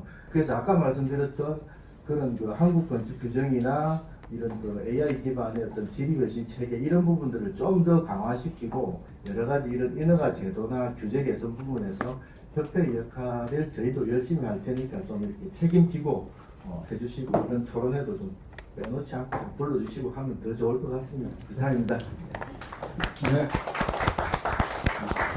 제가 오늘 전체 토론회를 이제 저도 이제 사전 준비도 하고 또 지켜보면서 좀 뭐라고 할까요? 건축적인 특징이 느껴졌어요. 어떤 뜻이냐? 우리가 건축이 보면 엄청나게 큰 마스터 플랜도 그려야 하면서 제일 마지막 단계 가면 문고리 하나, 한 자리 디자인 하는 디테일까지도 다 챙겨야 되는 그 극한의 거시성과 미시성을 사실 같이 가진 영역인데 어떻게 보면 법제를 보면 앞에 주제는 굉장히 좀 거시적일 수 있는 거고 뒤에 위강 건축물은 굉장히 디테일할 수 있는 장치를 고안해야 되는 그런 문제가 있죠. 어떻게 보면 우리 건축의 본연의 어떤 성질 같은 느낌이 들었는데 그 중에서 제가 보면 그래도 싸워 나가야 될 또는 고쳐 나가야 될 어떤 몇 가지 쟁점으로 느껴지는 게 사실은 우리가 산업과 문화를 계속 혼동하는 것 같아요. 건축 산업이라지만 한동안은 또 건축 문화에 관한 지점으로 프리츠커 상이나 이런 말을 할 때는 어떤 뜻이냐면 사실 건축 기본법이 처음에 성립될 때 건축 산업이라는 단어를 한 번도 당기지 못했습니다. 그때 논의가 있었는데 2005년도에. 그래서 원래 위원회도 건설기술 건축문화선진화위원회잖아요. 건축문화선진화위원회. 그러니까 건설은 기술이지만 산업이지만 건축은 문화 아니냐 이런 이분법적 논리가 있었다는 거죠. 그래서 어떻게 보면 지금 260조에 육박한 이 건축을 맨날 프리츠커상 또 어떤 뭔가 그 브랜드 가치 랜드마크 이렇게만 대만은 시각으로 커버할 수 있느냐 물론 그런 게 필요 없다는 건 아닌데 그렇게 문화적으로 대응하는 전략과 한편으로 몇백 조의 시장에 관한 사업적 대응이 동시적으로 필요하다. 그래서 이번에 이제 건축산업이라는 명칭도 공식적으로 법정용어로 정립하려 하고 사업적 관점에서 이렇게 법제를 전개하려는 흐름이 크게 이어지는 것 같아요. 그래서 현재 건축기본법에는 4장 건축문화의 지능밖에 없거든요. 그렇죠. 그래서 이번에 아마 개정을 하면서 건축산업의 육성과 진흥 등의 챕터를 포함하려고 하는 움직임이 있지 않나 그렇게 봅니다. 또 하나가 이제 결국 법제냐 이게 비용의 문제로 커버리지 해야 되는 게 대부분인데 그걸 법제만으로 되느냐 이런 딜레마가 있는 것 같아요. 어떻게 보면 이것이 내부의 정화와 또 외부의 제도적 보완이 같이 따라야 되는 문제이고 그 비용을 어떻게 합리적으로 책정하냐는 또 교통의 도관도 넘어서는 영역이 아닐까. 가령 우리가 아까 예탄 예를만 말씀하셨는데 500억 이상은 당연히 예탈을 받죠. 예탈 받는데 건축기획은 뭐 면제 아닙니까? 예탈 받으니까. 근데 대형 건축물인데 반대로 가보면 기획 건축기획이 없죠. 왜냐하면 그 예탄 안에 비용에 건축기획을 수행하는 게 없는 딜레마에 봉착하니까 결국 그게 이제 예산이 지불돼야 되는 문제고 그것은 아마 범부처적인 어떤 행정력 부분이 필요하기 때문에 이 부분에서 저희들이 국회나 여러 가지 어떤 입법적인 측면에서 연합 활동을 해야 되는 지점이 아닐까 싶습니다. 그리고 마지막 이제 포인트는 원래 공공과 민간에 관한 어떻게 보면 구분에 관한 제도적인 적용이라고 저는 봅니다. 앞쪽에 큰 법제는 대부분 공공에만 영향을 미치고 실제로 우리가 작동하는 것은 대부분 민간인데 아직 확실히 그 공공에 관한 법령은 점점 기획 의무화라든지 이렇게 돼 있잖아요. 근데 민간은 없다. 특히 건축서비스산업지원법으로 저희들이 회계해 보면 그때 원래 건축산업지원법 하려고 하고 시공이나 유지관리까지 법을 하려고 했습니다. 그런데 지금 보면 기획 들어갔고 그다음에 결국에는 사전검토 제도라 지금 기획의 연장이고 공심을 만들어서 발주라고 하지만 대부분 이걸 설계까지는 이 법령이 커버한 거 아니냐라고 말씀하잖아요. 근데 정확하게 말하면 공모 안만 발주하는 데까지 법령이 구력을 미치고 딱 기본 설계 시작되는 순간부터는 건설기술진흥법에 따른 건설기술 심의를 받잖아요. 그리고 부익이 설계 같은 가격 어떻게 보면 최저가 적용 제도 뭐 이런 거에 따라 가 있습니다. 그러니까 설계도 아직은 법적 일관성이 허력이 없죠.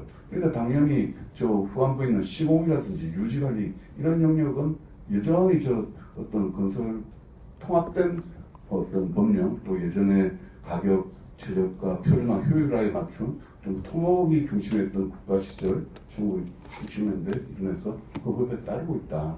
그래서 그 부분이 저는 민간의 영역까지 좀 확정할 수 있는 것이 되려면 예전에 도전했던 공무원축 특별법이 아니고 건설 산업이 이렇게 일관성을 가진 법령으로 해야 된다 이런 입장인데 앞으로 이 연구도 지금 아우리가 하고 있습니다. 사실은 아우리가 하고 굉장히 준비를 마무리 단계까지 제가 가는 걸로 알고 있거든요. 그래서 제 말은 이걸로 정리를 3가지 관점으로 마치는 걸 하고 오늘 어쨌든 이 합리화 방안을 토론회를 주최해 주신 보통의 한 곳이 우리 아우리이기 때문에 우리 원장님께 마지막 모두 말씀을 부탁드리며 마치도록 하겠습니다.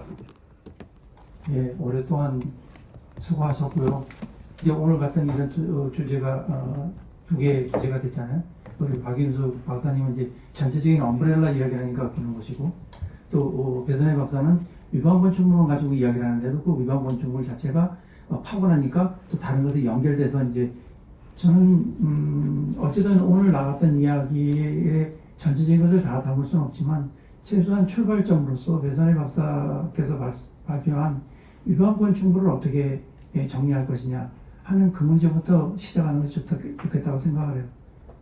굳이 비유하면 우리가 10개, 20개의 그러한 것을 한꺼번에 꺾으려고 하니까 문제가 생기는 거라서 물론 배선혜 박사가 하고 있는 것이 한 개의 것으로 보이지만 그것이 또 다른 것이 연결되는데 그 연결되는 것을 조금만 너무 과도하게 생각하지 말고 국부적으로 생각하면서 그 문제를 해결하고 또 다음에 또 다른 주제를 할 때는 또 그것이 또 위반 건축물 연관되는 사항도 있으니까 그 부분을 해결하고 이렇게 하면서 한 번에 하나씩 해결해야지 그냥 불만 내지는 부조리 뭐 이런 것만 이야기하고 난 다음에 너무나 문제점을 이야기해서 시원하다고 한 다음에 자세한 이야기는 다음 토론에 또 하시죠.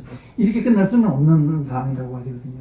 어쨌든 제도는 계속 변하고 그러니까 상황이 계속 변하기 때문에 그것을 제도가 담기 위해서는 한 단계 한 단계에서 그 문제가 해결되는 방향으로 정리가 됐으면 좋겠다라는 생각이 듭니다. 그래서 저는 그래도 이 위반 건축물에 대한 과제가 제대로 돼서 우리 연구원의 그러한 역할이 좀 중점적으로 맺어지고 나면은 아까 많은 분들이 이야기했던 지역적 특성을 강화하기 위해서 그야말로 한 10개 내지 한 20개의 샘플만 선택을 해가지고 블록별로 조달하고 나면은 그것이 어느 정도 정리가 된다고 봐지거든요. 그것이 그렇게 어려운 문제는 아니에요. 문제가 너무나 복잡해서 그렇지. 그렇게 해가지고 어느 정도 유형별로 위험도 내지는 관리 체계에 대한 정리를 한다고 하면 상당 부분이 좀 쉽게 나갈 수 있는 부분도 있어서 그래서 결론적으로는 우리가 열심히 해야 되겠습니다. 네. 이것으로 토론회를 마치도록 하겠습니다.